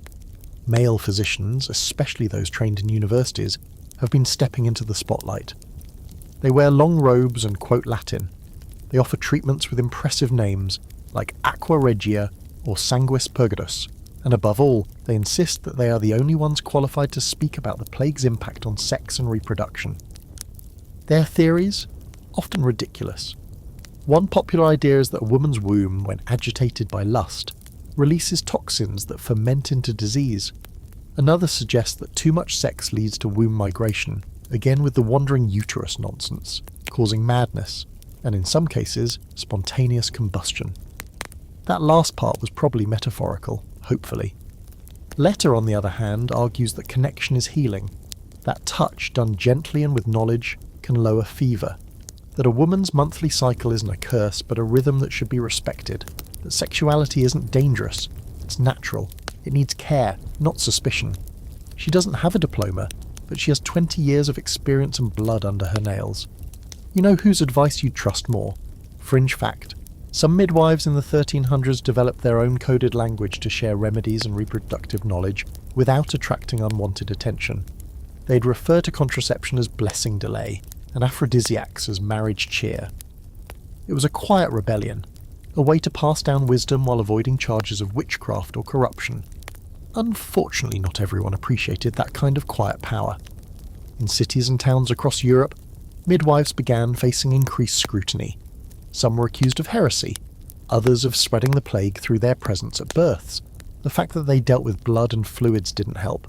People feared what they couldn't understand, and they rarely tried to understand women. Here's your historical fact.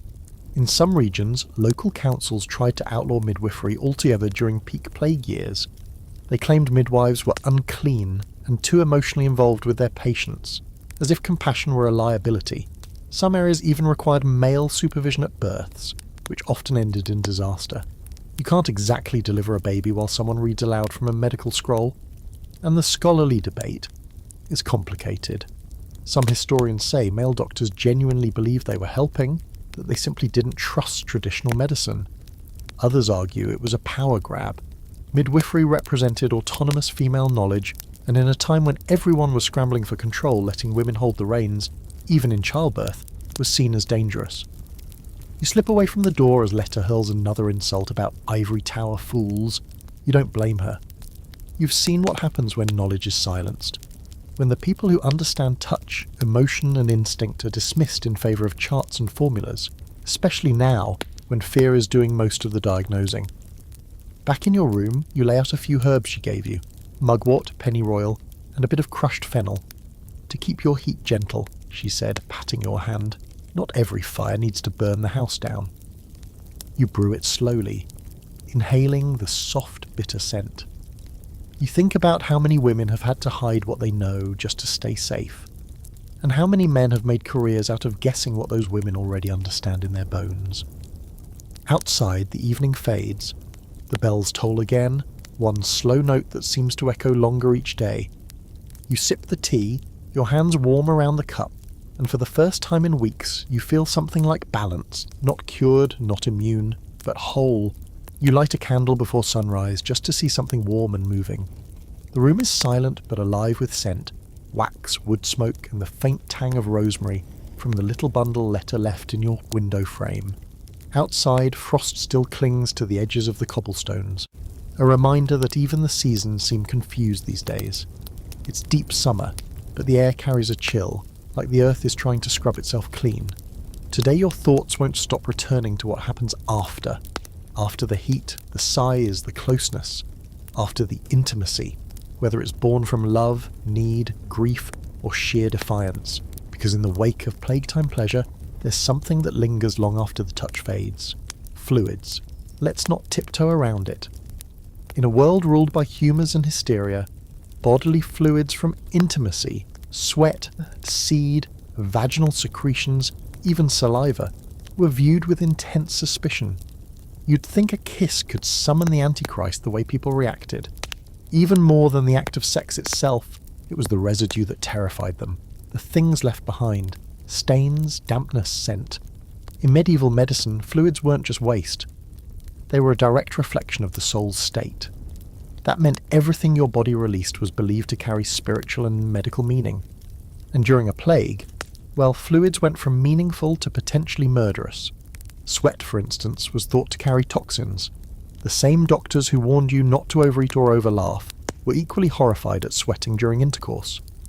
The body exhales its spirits through heat, one physician wrote, and in passion such vapour escapes unchecked, mingled with foul air and humoral imbalance, which, to be fair, is a poetic way of saying don't get sweaty or you'll die. Semen got its own whole chapter of fear. For men it was considered the essence of the soul, so losing it, especially during illness, was seen as weakening your life force. Some even claimed that ejaculating during plague season could empty the spirit enough to invite death within hours. There's one wild account from a town near Rouen where a man died in bed next to his lover and was buried with the quote, "wasted his breath in pleasure" etched into his marker. Romantic. Meanwhile, women's fluids were labelled unclean in a dozen contradictory ways.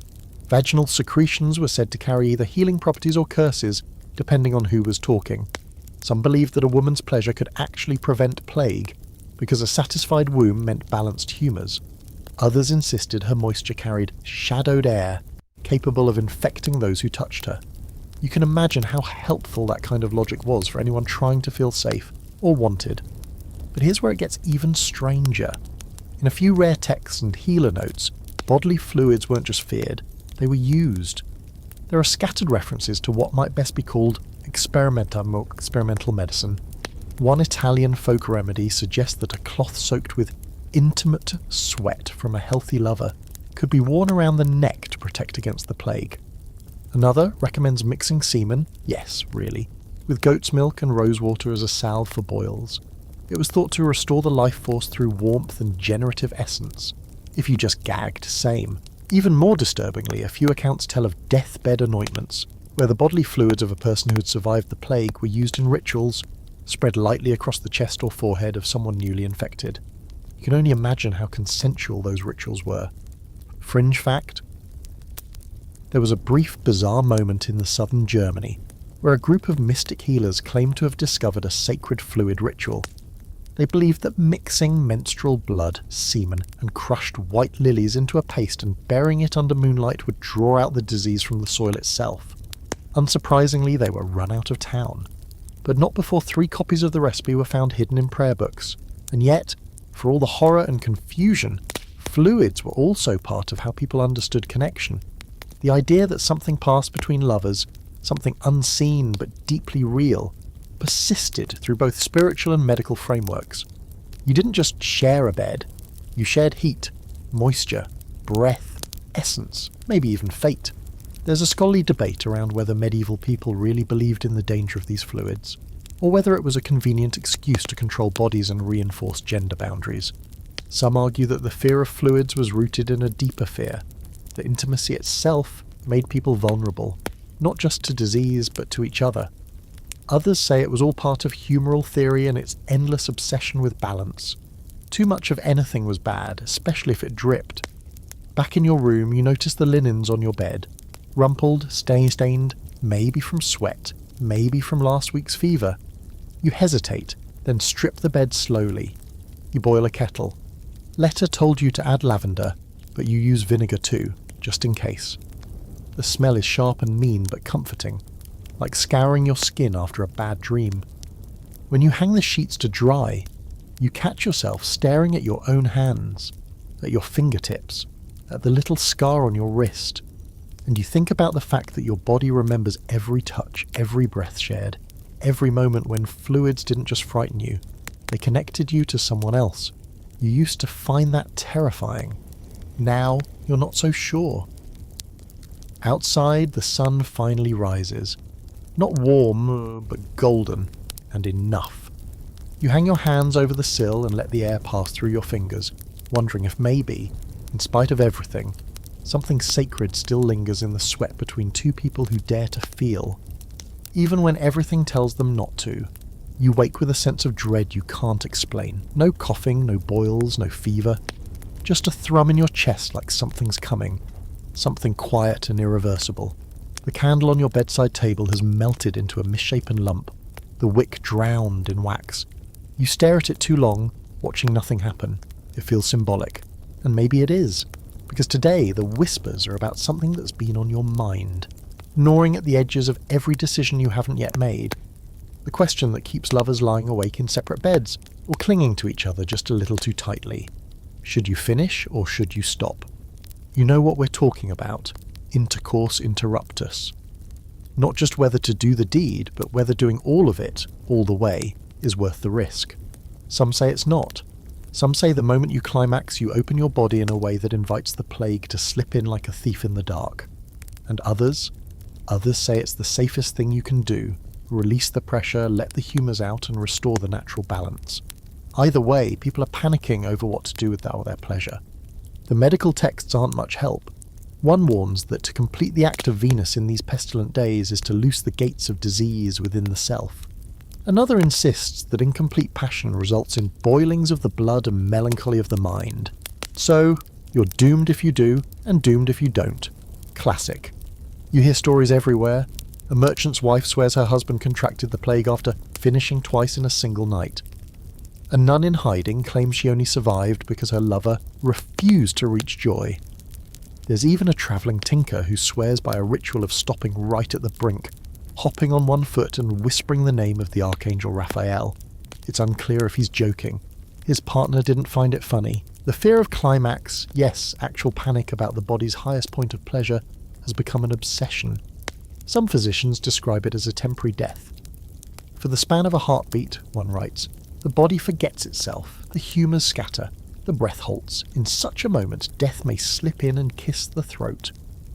That line sticks with you, not because it's poetic, because you've felt it. That moment after release when everything goes silent inside, when the world fades and your heart flutters just slightly too long. You remember that exact moment with someone once. Skin slick, eyes shut, breath tangled in breath. And now you wonder, could it really be that dangerous? Here's your historical fact. There were real debates in medieval medical circles about whether ejaculation weakened the immune system. Most physicians agreed it reduced vital spirits, but others insisted it prevented build-up of bad humours. Some even recommended moderate release as a way to stay mentally sharp. The key word was always moderate, which is a subjective nightmare. Fringe fact: a rogue monk-turned-physician named Brother Sinantus once claimed he had discovered a method to safely delay male pleasure until the pestilence had passed. His technique involved holding one's breath, pressing a walnut under the tongue, and reciting a psalm backwards during the act. His book was later banned, not because it didn't work, because it included hand-drawn illustrations that were, let's just say, enthusiastically detailed. And then there's the emotional fallout. You hear people talking about guilt now, not just about having sex, but about not being able to finish. Lovers who stop mid-motion and stare at each other asking, are we killing each other? Husbands and wives who touch but never kiss. That feeling of being half connected, half alive, as if joy's shadow hovers just out of reach. You start noticing it in yourself, how your body hesitates even when your mind doesn't, how you catch your breath and wonder if it's worth it. You think about what it means to be interrupted, not just physically, but emotionally. To want something so badly your bones ache with it, but to fear the end of it more than the absence. Is that what intimacy has become? A risk assessment? There's a scholarly debate about this too. Did medieval people actually stop short out of fear of death? Or is that something we've projected backward, trying to make sense of a chaotic time? Some say the abstinence stories were exaggerated, built up by clergy to reinforce guilt. Others believe they reflect a real tension between instinct and survival, between pleasure and punishment, between climax and consequence. But then there are those who didn't stop, who couldn't, or wouldn't. You hear a story, half whispered, half sung, about a couple in a plague-ridden city who met every week in a hidden crypt beneath a burned-out church. They made love in the dark, beneath frescoes of saints and sinners, and when they died, they were found curled around each other, bodies bare, hands clasped, smiles still on their faces. Some call it stupid, others call it brave. You're not sure which it is, maybe both. Back in your room, you light another candle. The flame flickers weakly, trying its best. You lie on your bed alone, and you think about all the people across the city lying just like this, wrapped in fear, in longing, in half-remembered warmth. Some alone, some not. All of them wondering whether finishing what they started might finish them too. You place a hand on your chest. Your heart is steady. For now. You close your eyes and dream of touch uninterrupted. You're halfway through your breakfast, stale bread and goat cheese that tastes faintly like smoke, when someone bangs on your door. Hard. The kind of knock that doesn't ask but demands. You open it slowly, expecting another death notice or one of those travelling preachers who won't leave without a donation or your soul. But instead, you're greeted by the wide-eyed apprentice from the plague house, panting like he has run the length of the continent. He thrusts a folded bit of parchment into your hand, mouth trembling like he's just confessed to murder. You unroll the note. 3 words. I need help. No name, no signature, but the wax seal on the back, broken now, shows a single flower, pressed flat. A violet. You know what that means. or at least you've heard the rumours. This is about the virgin protection myth. It's been bubbling up for weeks, slipping from gossip to doctrine faster than anyone expected. The idea that sleeping with a virgin, yes, literally, could cure or prevent the plague. That untouched flesh holds a kind of purifying magic, a freshness unspoiled by lust, grief, or sit. And now people are acting on it. It's not new, of course. Virginity has always had an uncomfortable pedestal in medieval Europe. Spiritual, moral, political. The untouched body was believed to be closer to the divine, uncorrupted, untainted by passion. But during a plague, that idea mutates into something darker, desperate, predatory. The stories started quietly. A nobleman cured after bedding a young servant girl, a widow who claims her fever broke after lying beside an orphaned boy who had never known sin. No proof, no witnesses, just convenient timing and desperate hope. But as with most plague tales, truth bends easily to wishful thinking. Some towns begin circulating unofficial recommendations, not from doctors, but from folk healers and self-proclaimed mystics. Seek out the pure, they whisper. Their warmth protects, their innocence cleanses. You hear it spoken over ale, in church pews, through cracks in the bakery wall, and you feel the collective shudder ripple through every girl under 15. Soon virginity becomes currency. Young women and boys start disappearing. Not many at first, just one here, one there. Always with an explanation, sent to a monastery, sent to the country, sent somewhere safe. But you know what's really happening? Everyone does. No one wants to say it aloud. You see a girl in the market clutching a rosemary bundle like it's a weapon. She flinches when a man steps too close. Her mother pulls her behind a cart, eyes hard. It's happening everywhere. And it's unofficially endorsed by the silence. Historical fact. This myth, as uncomfortable as it is, genuinely existed during plague years. Not just in Europe, but in parts of Asia too. In some places, it became so widespread that protective orders were issued for orphanages. There are records from Florence and London of young girls being hidden or moved in groups under armed watch, supposedly for moral protection. But what they were really doing was trying to prevent desperation from becoming violence. Fringe fact, a 14th century tract, attributed to a Castilian mystic, claims that a virgin's breath upon the face of the dying could delay death. The practice, if you can believe this, was to have virgins stand beside plague victims and whisper prayers directly into their mouths. Unsurprisingly, the mortality rate didn't improve, but the myth endured. There's even darker stuff. Stories of nobles keeping plague virgins in their homes, isolated and fed herbs daily to preserve their purity. One woman, kept under lock and key, was known only by a nickname, La Limpia, the clean one. She was visited only under moonlight, always masked. When she vanished, no one asked questions. The scholarly debate is divided. Some historians insist this was fringe behaviour, exaggerated by later storytellers. Others argue it was far more common than the records suggest, just carefully covered up. After all, how do you document something no one wants to admit happened? Back in your room, you unfold the note again, turning it over in your hands. I need help. You don't know if the writer is the virgin in question or someone trying to get to one. You don't know which is worse, but the flower seal, that violet, used to be a symbol of innocence, of modesty, of first love. Now, it's a flag, a target, a promise. You start noticing them around town, drawn in chalk near doorways, painted on cloth, stitched even into collars and sleeves. Not just violets either. Daisies, lilies, white roses, markers of supposed purity, families flaunting their valuable daughters, others hiding them. It becomes a twisted currency, a negotiation tool.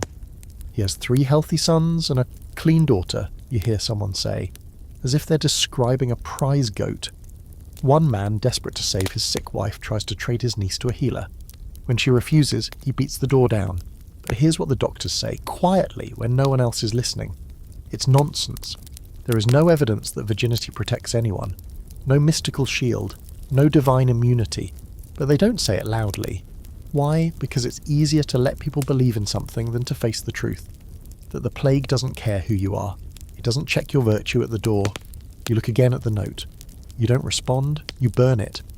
Then you take a piece of chalk and draw a flower on your own door. Not to invite, but to warn. A black petal. No stem. You sit by the window after dark, watching shadows move through the alley. You think of all the people chasing salvation in bodies that were never meant to save them.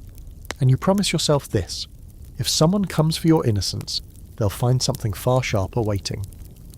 The next day, someone paints over your black petal flower with red. Sloppy rushed strokes, a crude circle around it. You stand at your door in silence, staring at the mark. It drips slowly in the afternoon heat, like blood from a wound you didn't know you had. You don't know who did it. Maybe a neighbour, maybe a stranger, maybe someone desperate enough to confuse defiance with danger. By dusk, the whispers start again. Not about you, not yet, but about someone else. A prostitute named Aaliyah who's still operating near the riverbank, long after her brothel was shuttered and the plague patrols warned her to stop. You hear her name said with both reverence and venom. "That woman's still taking clients," one man mutters. "Does she have a death wish?" Another chimes in, "Or maybe she knows something we don't." You've seen Aaliyah before, once at the well, once outside the chapel steps, always wrapped in a heavy velvet shawl that no summer heat can convince her to shed. Her face is lined, her eyes sharp. Not young, not fragile. You heard once she survived the last fever wave, that she kept working through it, touching people no one else would, giving warmth in a world gone cold. Now, people can't decide what she is. Is she a saint or a sinner? That's the real question, and one no one seems to be able to answer. Because in this new plague reality, sex workers are caught in a strange, cruel paradox. They're still needed, still wanted, still sought in secret by men who preach purity in public. But at the same time, they're feared, condemned, blamed. You hear one old widow call Aaliyah a plague vector wrapped in perfume, and in the same breath, "Bless her, though. My son died smiling after she visited him." That's the thing. Despite the risk, people are still visiting her, slipping down alleys after nightfall, leaving herbs at her door, a loaf of bread, a coin hidden inside a velvet glove. One man even carved a wooden heart with her initials and nailed it to the side of the abandoned tavern. She hasn't taken it down.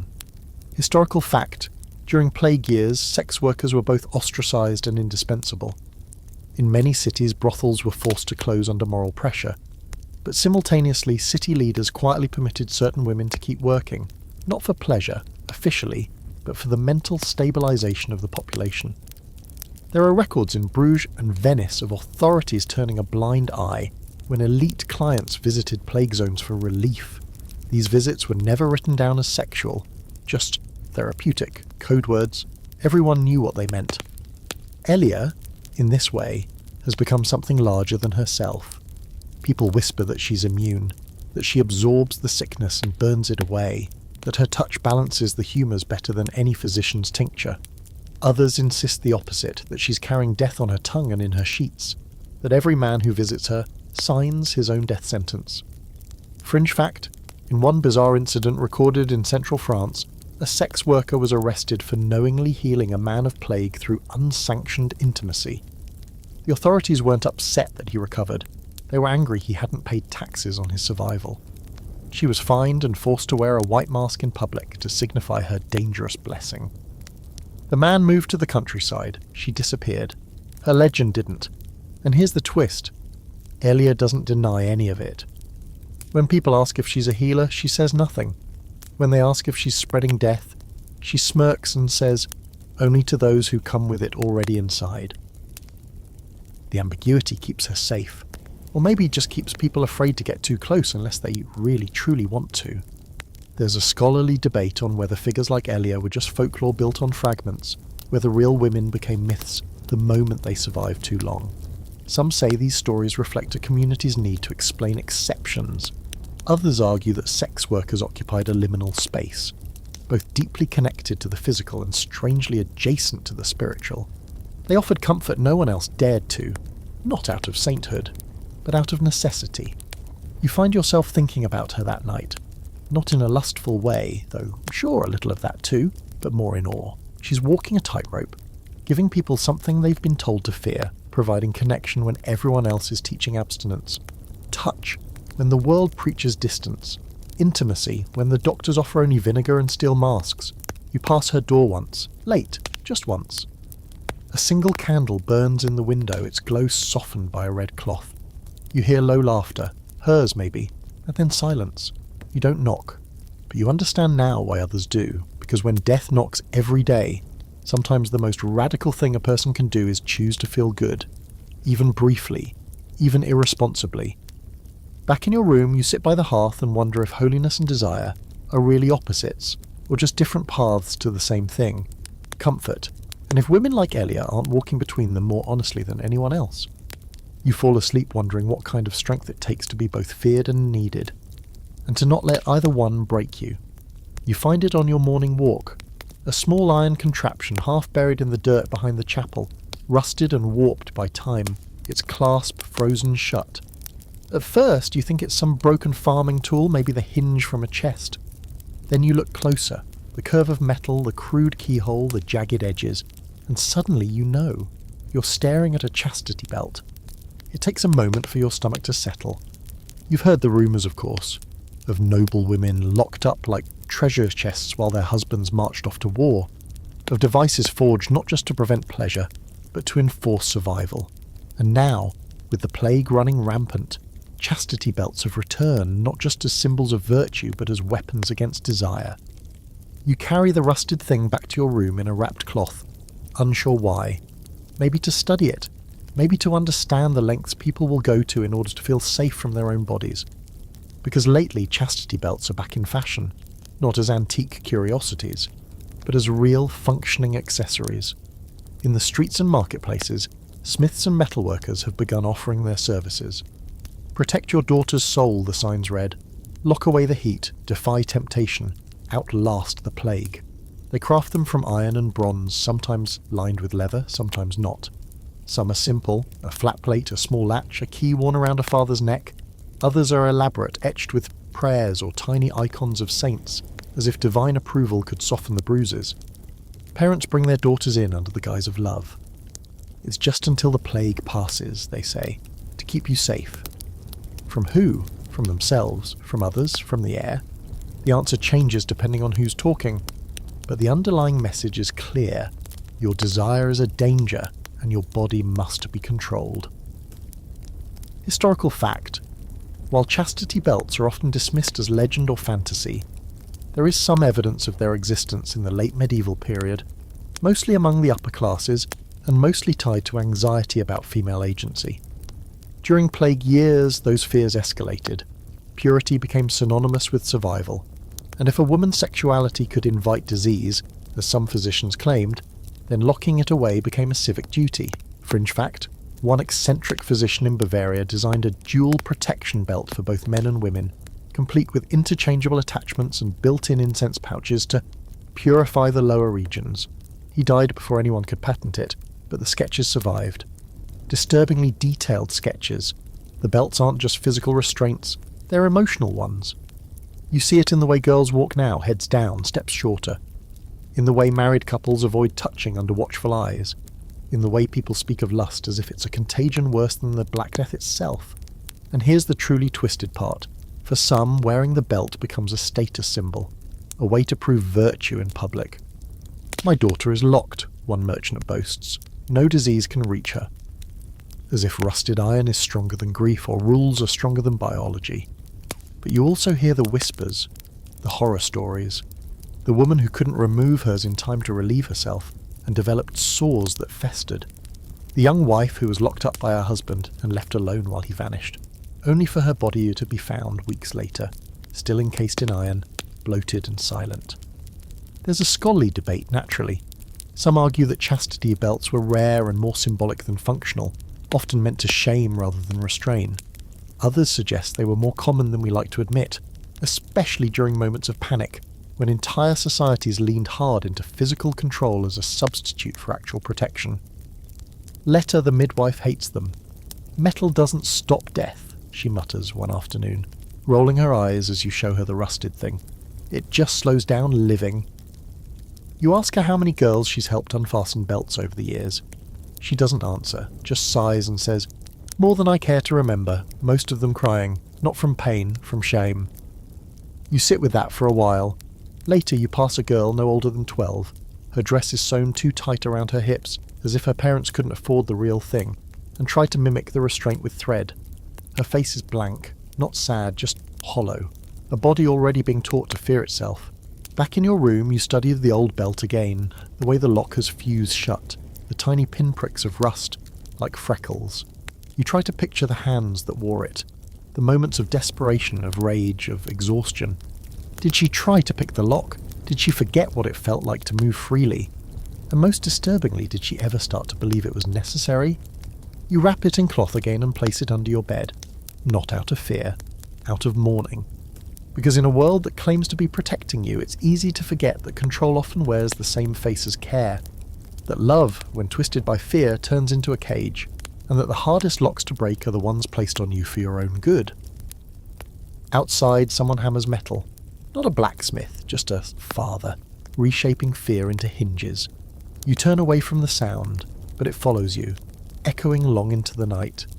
It starts as a whisper in the marketplace, barely louder than the rustle of dried leaves blowing along the cobblestones. Someone's painting again. Not walls, not signs, but bodies. You hear it in pieces, rumours about figures dancing in candlelight, paint dripping down skin, laughter that sounds too alive for a city in mourning. They call it foolishness, or sin, or something worse, but you know better. You've seen that kind of light before, the flicker of rebellion dressed as beauty. The rumours lead to a crumbling bathhouse at the edge of town. The place was abandoned last winter, when the last steam pipes cracked from frost. Now it's quiet, too quiet. But inside, behind the warped wooden doors and the curtain of rosemary vines, someone's draped like a makeshift veil. There's something extraordinary happening. Erotic art, in the middle of plague season. The room glows from oil lamps set low in niches, their flames dancing along the uneven stone walls. The smell is overwhelming. Wax, old water, dried roses, something peppery you can't name. On a makeshift canvas, a white bedsheet pinned between two broken window frames, is a painting. Two lovers, nude, caught in a moment of tangled limbs and soft mouths. It's raw, imperfect, and alive. You stare at it for too long, your breath hitching. A woman walks past you, nude from the waist up, her chest streaked with crimson pigment. She doesn't flinch when you meet her eyes. "He paints to remember," she says. "We pose so we're not forgotten." His name is Thomas, the artist. You know of him. He once painted saints in the chapel, faces pale and holy, halos glowing like sunrise. Now he paints skin flushed with desire, mouths open in pleasure, hands gripping hips like they're afraid to let go. He doesn't ask permission from the council, or the church, or anyone really. He paints because, as he puts it, there are things more contagious than death. He tells you something else too. Since the plague began, no one has posed for him out of vanity. They come because they're afraid they'll vanish without being seen. They strip off their clothes and their grief, and they offer their bodies not for lust, but for proof. I was here. I was beautiful. I felt something once. Historical fact. Despite widespread death and religious repression, erotic art flourished in private during plague years. Marginalia in manuscripts, hidden frescoes behind panels, tiny carvings tucked into pews, art as resistance, art as memory. And yes, sometimes art as arousal. But often it was all three at once, life, death, and desire tangled together like brush strokes. Fringe fact. There's a preserved journal in a Swiss archive that describes a painter who only painted lovers after they died. Cleaned and posed, cheeks rouged, limbs arranged with eerie tenderness. He believed capturing their beauty, post-mortal, gave them peace.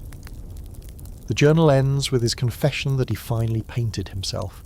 No one knows what happened after. You walk slowly through the bathhouse, heart pounding. The walls are covered now, not just with paintings, but poems, charcoal sketches, letters, pressed flowers, a shrine to the flesh. You hear murmured reading from a corner, "Touch me like the world has not ended." Someone claps softly, not applause, agreement. There's a scholarly debate about these erotic expressions during plague years. Some believe they were hidden acts of rebellion, a way to defy death through sensual remembrance. Others argue they were survival mechanisms, intimacy frozen in ink and colour to combat the numbness. The academic language makes it all sound very clean, very clinical. But this is messy. This is sweat and pigment and the sound of a brush scraping canvas as someone moans softly in the next room. This is human! You catch a glimpse of another painting, unfinished, still dripping. A man and woman entangled on what looks like a funerary shroud. her mouth open in laughter, his eyes shut like he's dreaming. In the corner, Thomas has written in red, "If we die, let it be like this."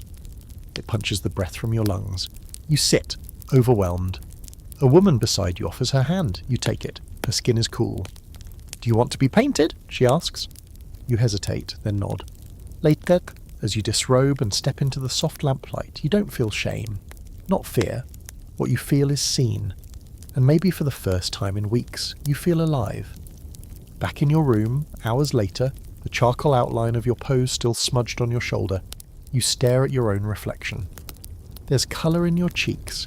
You touch your collarbone, remembering the brush, the hand, the steady voice telling you to breathe. You sleep with the window open, the cool air brushing your skin, and you dream, not of dying, but of red paint, warm hands, and laughter that refuses to fade.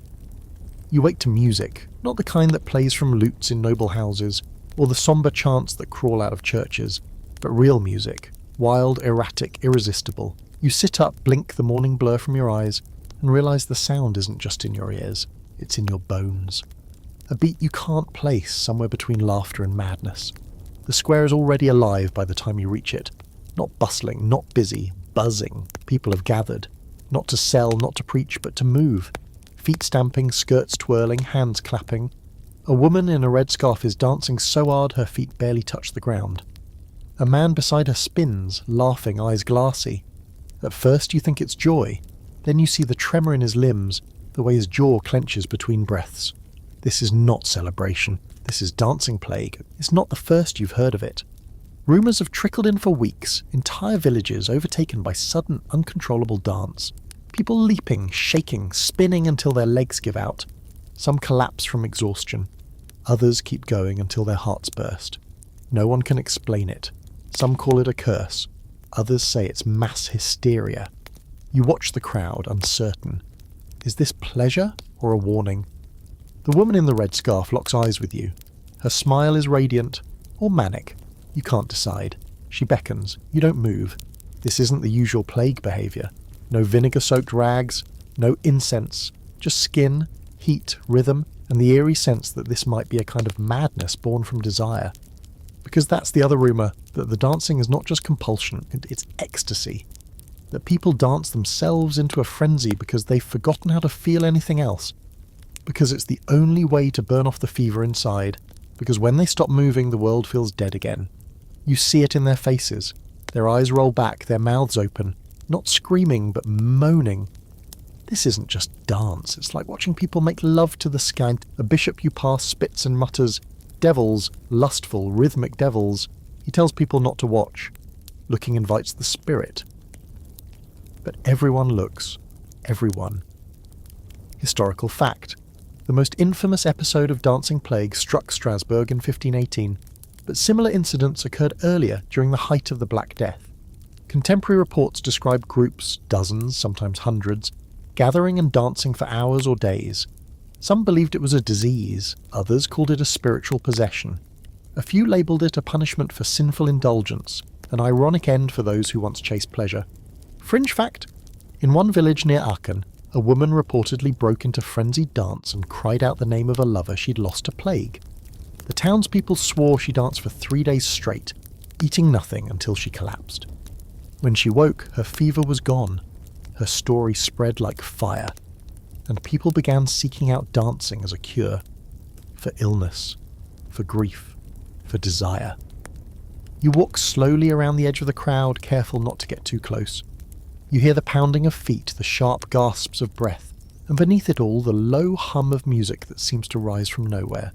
Drums, maybe, but it feels internal, like a heartbeat echoing in stone. Then someone grabs your hand. It's the man with the clenched jaw. His grip is strong, not painful, ardent. "Please," he says, "don't let me stop. If I stop, I'll break." He's crying, smiling, sweating. He pulls away before you can answer, already swept back into the spinning bodies. There's a scholarly debate, of course. Was the dancing plague physiological, a response to contaminated bread, or neurological illness, or psychological, born of fear and repression? Some historians now argue it was a release valve for societies held too tightly by grief, religion, and sexual control, a sudden, irrepressible need to move, to feel, to surrender. Others point out how oddly sensual the episodes were. Reports often mention rhythmic panting, flushed skin, exposed bodies, clothing shed, dancing done not in pairs but in clusters, synchronized, chaotic, magnetic. There were even accusations of orgies hidden in the frenzy, though whether that's truth or moral panic is hard to say. You feel the pull, though, not the desire to dance exactly, but the desire to be swept, to give in to something larger than your own tightly clenched survival. You watch the woman in red again. She's slowed now, swaying, her eyes half-lidded. Another dancer moves behind her, hands ghosting along her hips, not quite touching. They move together, breath matching, not lovers, but not strangers. You realise this isn't about sex, not really. It's about permission, to want, to need, to lose control in a world that demands rigidity. This is what happens when too much is bottled for too long. It explodes, and when it does, it doesn't look like rebellion. It looks like a woman spinning in the sun, laughing as tears stream down her cheeks.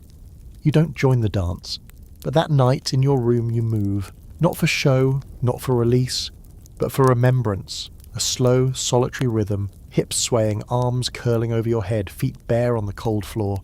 You close your eyes and breathe until you forget where you are. Until you remember that your body wasn't built only to survive, it was built to feel. And that might be the most defiant dance of all. You've begun to notice how the wealthy speak in riddles now. Not directly, never plainly. Everything's softened, cloaked in metaphor. They wear brooches shaped like doves and say things like, "Love must wait for clearer skies," or "The heart should be courted from across the garden wall." Meanwhile, their sons sneak out after dark, and their daughters write letters pressed with perfume and sealed in wax, letters that are never mailed but somehow still find their way into waiting hands. Courtly love, already complicated in the best of times, has become a theatrical farce in the plague years. You see it unfold around you in fragments. A nobleman reciting a poem to his betrothed from 3 paces away, careful not to breathe too heavily. A lady dropping her kerchief as she passes, not by accident but ritual, her small rebellion against distance. The romance continues, yes, but now it's a ballet of hesitation, a game of hearts held behind gloved hands. You remember what courtly love was meant to be, an idolised dance of longing, all sighs and chaste glances, devotion without consummation. Now, under the weight of death, it's more literal than ever. Lovers pine without touch, seduce with sermons and shadow puppets. You heard of one knight who serenaded his lady for 14 nights straight through her window, never once stepping foot inside. He died on the 15th. They say she hasn't opened the shutters since. This obsession with distance has spawned a whole new genre of romance. Plague courtship. A performance of love that flourishes only in absence. In some noble households, men are encouraged to court by letter alone. "Let your words carry your passion," a noble woman instructs her son. "Do not hand her your death." Meanwhile, women write back in cryptic poetry, see, "My heart warms to thee, but not thy breath." Entire romances blossom and wither without a single embrace. A merchant's daughter even composed a set of safe seduction rules, which include instructions like, write only by candlelight, seal all notes with lavender oil, and look but never lean. Historical fact, letter writing as courtship soared during plague years. In some regions, nobles were instructed to maintain romantic distance, even within arranged marriages. Intimacy was postponed, sometimes indefinitely, with some couples living in the same household without sharing a bed, or even a room, for the first year. It wasn't just custom, it was survival. But of course letters can't touch, and poems don't warm the skin, so despite all the rules, the temptation to break protocol pulses beneath every polite stanza. You hear stories. One young man, driven mad by separation, sneaks into his lover's chamber at midnight dressed as her servant. They make love in silence, never speaking a word. He leaves before dawn. She catches the plague 4 days later. Fringe fact. In certain French provinces, noble women began commissioning erotic miniatures of themselves, paintings that showed them in more revealing poses, but with veils or masks added as a symbolic nod to modesty. These were passed privately to lovers, accompanied by letters that blended flirtation and prayer. Some were even folded into hollowed-out books, disguised as psalters. The contradictions of plague-era courtship are everywhere. Love is encouraged, but only in moderation. Desire is praised, but only when expressed in writing. or through dance, or via the strings of a lute plucked from a safe distance. You watch a young man leave wildflowers on a noblewoman's step, their petals coated in vinegar for protection. She watches from her balcony but doesn't come down. Later that night, the wind blows the flowers away. Scholarly debate lingers over how much of this courtly love was performance and how much was real. Some argue it was a romanticised myth, ritual for ritual's sake, practised only by those with the luxury of time. Others suggest that in the absence of safe touch, people leaned into drama because it was the only form of intimacy left. A love letter may not save you, but it gives shape to longing. It keeps the soul from shrinking. You sit down that evening with a scrap of parchment and try your hand at it. Not a letter to anyone in particular, just a few lines scribbled in the candlelight. Though death walks close, I dream of hands, not to pull me from the fire, but to hold mine while I burn. You crumple it, then smooth it again, fold it once, set it on the sill, knowing no one will read it. Or maybe someone will. That's the thing about longing, it needs no reply to feel real. Outside, a group of nobles passes on horseback. Their cloaks are embroidered, their gloves spotless. One leans down to toss a white rose at a waiting maid. She doesn't catch it. She just watches it land, then slowly picks it up with tongs and sets it aside like a biohazard. You can't help but laugh. Not because it's funny, because it's all so tragic and grand and absurd. Back in your room, you light a second candle, not for light, but for company. You imagine someone sitting across from you writing back, not to fix the world, just to say, I'm still here too. And maybe, for now, that's enough. The sun barely rises these days. It just kind of leaks into the sky, grey and slow, and not particularly committed. You sit by the window chewing a crust of bread so dry, it might technically be a building material, watching dust dance in the weak light. You're not expecting company. So when a gentle knock sounds at your door, you assume it's a mistake. But it's not. Standing in the hall is a woman in simple robes, maybe 30, maybe 60, one of those ageless faces made sharper by years of holding secrets. Around her neck hangs a small charm, 2 entwined snakes carved from bone. You've seen that symbol before, not in churches, not in town halls, in certain corners of the forest where healers live and legends don't knock. She doesn't introduce herself, just says, I heard you've been asking about the body. You let her in. Her name, eventually, is Marjolaine. She's what they once called a hedge witch, though she prefers the term listener. People come to her not for miracles, but for truth. She brings herbs wrapped in silk, honey fermented with elderberry, and something else, a book, handwritten, bound in what looks like rabbit skin. Inside are pages of sketches and notes that make your head spin. Diagrams of the human body drawn in bold, unapologetic curves, sexual, anatomical, and somehow sacred all at once. This, she says, placing it in your lap, is not about sin. This is survival. You flip through. There are instructions for birthing, for pleasuring, for easing cramps, for quieting grief. There are recipes for teas that soothe after lovemaking, and poultices to cool the heat of unwanted arousal. One page is devoted entirely to the shape and movement of breath during orgasm. Another offers a prayer for healing after touch that was not wanted. You look up. She's watching you. I don't deal in shame, she says simply. And then you understand. You've stepped into the realm of something almost extinct. Sacred sexuality. Not lust hidden behind candlelight. Not trembling courtly glances. Not hysteria-induced moaning, mistaken for penance. No. This is sex understood as medicine, as a force of renewal. A system of cycles, rituals and rhythms used not to control people but to heal them. You learn that in some parts of the countryside, far from the city's judgmental eyes, people still gather in quiet circles to practice intimacy as ritual. Not orgies, not indulgence, something older and gentler. Partners, sometimes strangers, sometimes long-time lovers, join in focused, consensual acts of closeness. Skin on skin, breath synced, hearts aligned. Sometimes it leads to climax, sometimes it ends in sleep, sometimes in crying. There is no goal except connection. Historical fact. While much of medieval Europe was consumed by sin-based theology, there remained undercurrents of older traditions, pre-Christian, earth-centered views that saw sexuality as life-giving, not shameful. Texts like the Secretum Secretorum and the Trotula discuss sensuality and health in the same breath. Some midwives and herbalists quietly pass down this knowledge, hiding pages between hymnals or sewing symbols into their aprons. Fringe fact, in the remote hills of southern Italy, a sect of women known as the Donne della Terra, women of the earth, held clandestine rites during plague years. They believed the plague was not just a disease, but a rupture in the balance between body and spirit. Their solution? Sacred unions performed under full moons, combining breath, music and touch. Survivors of these rites often reported feeling repaired. There's a scholarly debate about all this, naturally. Some claim these were exaggerated folk tales, posthumously embroidered by the romantic historians. Others insist the practices were very real, and that the church spent centuries trying to suppress them, labelling such acts as carnal heresy. The truth, as always, is tangled somewhere in the roots. You spend hours with Marjolaine that day.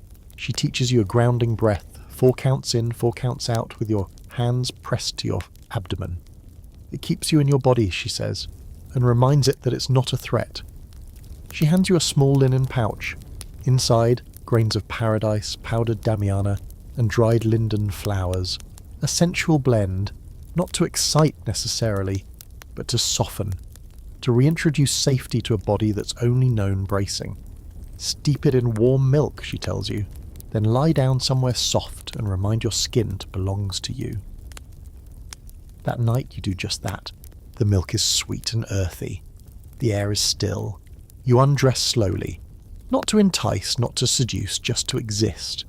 Skin bare beneath a blanket, you breathe as she taught. One hand on your chest, the other at your ribs. No one touches you. But something unwinds. You remember every time someone told you pleasure was dangerous. You remember every door locked, every glance loaded with fear, every rule about what not to do. And then you think of this. Your body, still alive, still capable of feeling. You fall asleep not afraid of what might touch you, but hopeful about what you might choose to touch next. The final toll of the bells comes at twilight, not just for a death, though yes, someone has passed, but as a ceremonial closing of something else, a chapter, a fever, maybe even the plague itself. The bells ring slow and solemn, and you feel the vibration in your chest, as if the air is finally exhaling. The streets are still, windows cracked open for the first time in weeks, or maybe months. Birds chirp without being drowned out by coughing. There's a hush over everything, not sealed bumps, but readiness. And then, you hear it. Laughter. Not the brittle, cracked laughter you've grown used to. The kind people let slip when they're delirious or grieving. This is soft, warm, like water over stones. You step into the street and follow the sound, drawn like a moth. Around the corner, just beyond the apothecary's shop, people have gathered. No one's shouting, no one's praying. They're just there, talking, smiling, existing. And into the centre of it all is Aaliyah. Yes, that Aaliyah, the sex worker turned half-legend, survivor, healer, outcast, muse. She's wearing a robe the colour of ripe plums, her silver hair braided with twine. She's not dancing, she's not seducing, she's sitting, and people are sitting with her. She's started something that wasn't planned, a gathering, a ritual, a reclamation. They call it the closing of the skin. No one's quite sure where the name came from. Some say it refers to the way wounds knit shut. Others think it's a metaphor for desire settling back into the body, no longer spilling out uncontrolled. Either way, it's beautiful.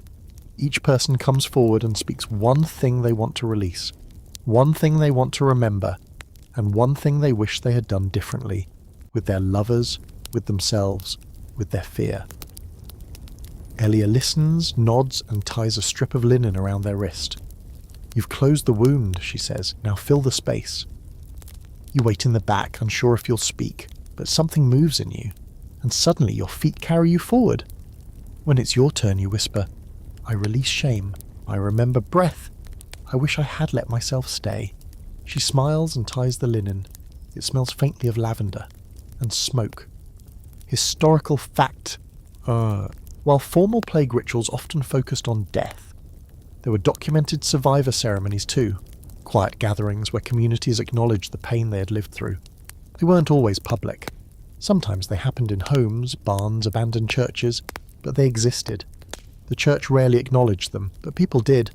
Fringe fact: a handful of personal journals from the 14th century describe something called the final warmth, a practice where lovers, reunited after surviving, would lie skin to skin in silence for exactly 1 hour, breathing in tandem to seal their spirits against further loss. It wasn't sexual, it was crid. There's scholarly debate, naturally. Some argue these practices were therapeutic, a form of communal trauma recovery. Others say they're mythologized, a retroactive wish for closure in a time that rarely offered any. But you know better now. You've seen what happens when people name their wounds. You've seen how naming turns into healing, how healing makes space for desire again. Later that night, you sit alone with a candle, the linen still tied around your wrist. You touch the edge of your collarbone and think of every person you met on this strange, harrowing, tender journey. The lovers who touched in defiance, the ones who abstained out of fear, the midwives and painters and mystics, the bodies that moved toward death not with panic but with arms open wide, choosing to feel, even when feeling was dangerous. You lie back on your bed, limbs loose, heart quiet. The moon peers in through the window, pale and watchful, and you realise you were never just surviving, you were witnessing, participating, becoming. You fall asleep with the sound of laughter still echoing in your ears, the smell of sweat and honey and rosemary lingering in your sheets, and your dreams are full not of fear, not of fire, not of disease, but of hands, reaching not to take or to grasp or to shield, but simply to hold. So here you are. The linen is still tied around your wrist, faded now, the scent of lavender long since gone. Outside your window the world has softened. No bells today, no shrubdream, or processions or chants rising into the dawn. Just birdsong, just the faint rustle of leaves. Just quiet. You sit with it. It's strange, isn't it?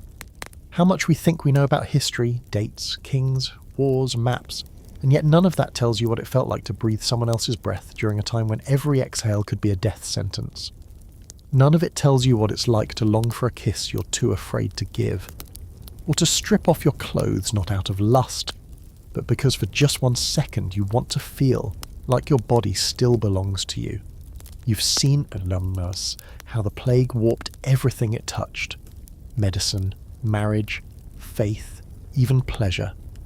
You've wandered through bedrooms and brothels, back alleys and bathhouses, monasteries and moonlit groves. You've met monks who equated desire with damnation and midwives who saw touch as a form of prayer. You've watched people try to chain up their lust in iron belts, or purge it through dance, or drown it in letters that would never be answered. And somehow, despite it all, love survived. Not just love in the grand romantic sense, but love of skin, love of story, love of still being alive. And now, the world hasn't exactly healed, but it aches differently. The ache of regrowth, not rot. You lie back, breathing slowly, your limbs heavy in the best way. And if you close your eyes, just for a minute, you can almost feel the press of a hand in yours. Not grabbing, not needing, just present, just there you made it, through the fear, through the rules, through the hunger and hush and heat. And even if the world breaks again, and it might, you'll remember this. There is power in desire, there is softness in survival, and there is always a way back to yourself. Sleep now, you're safe, you're home,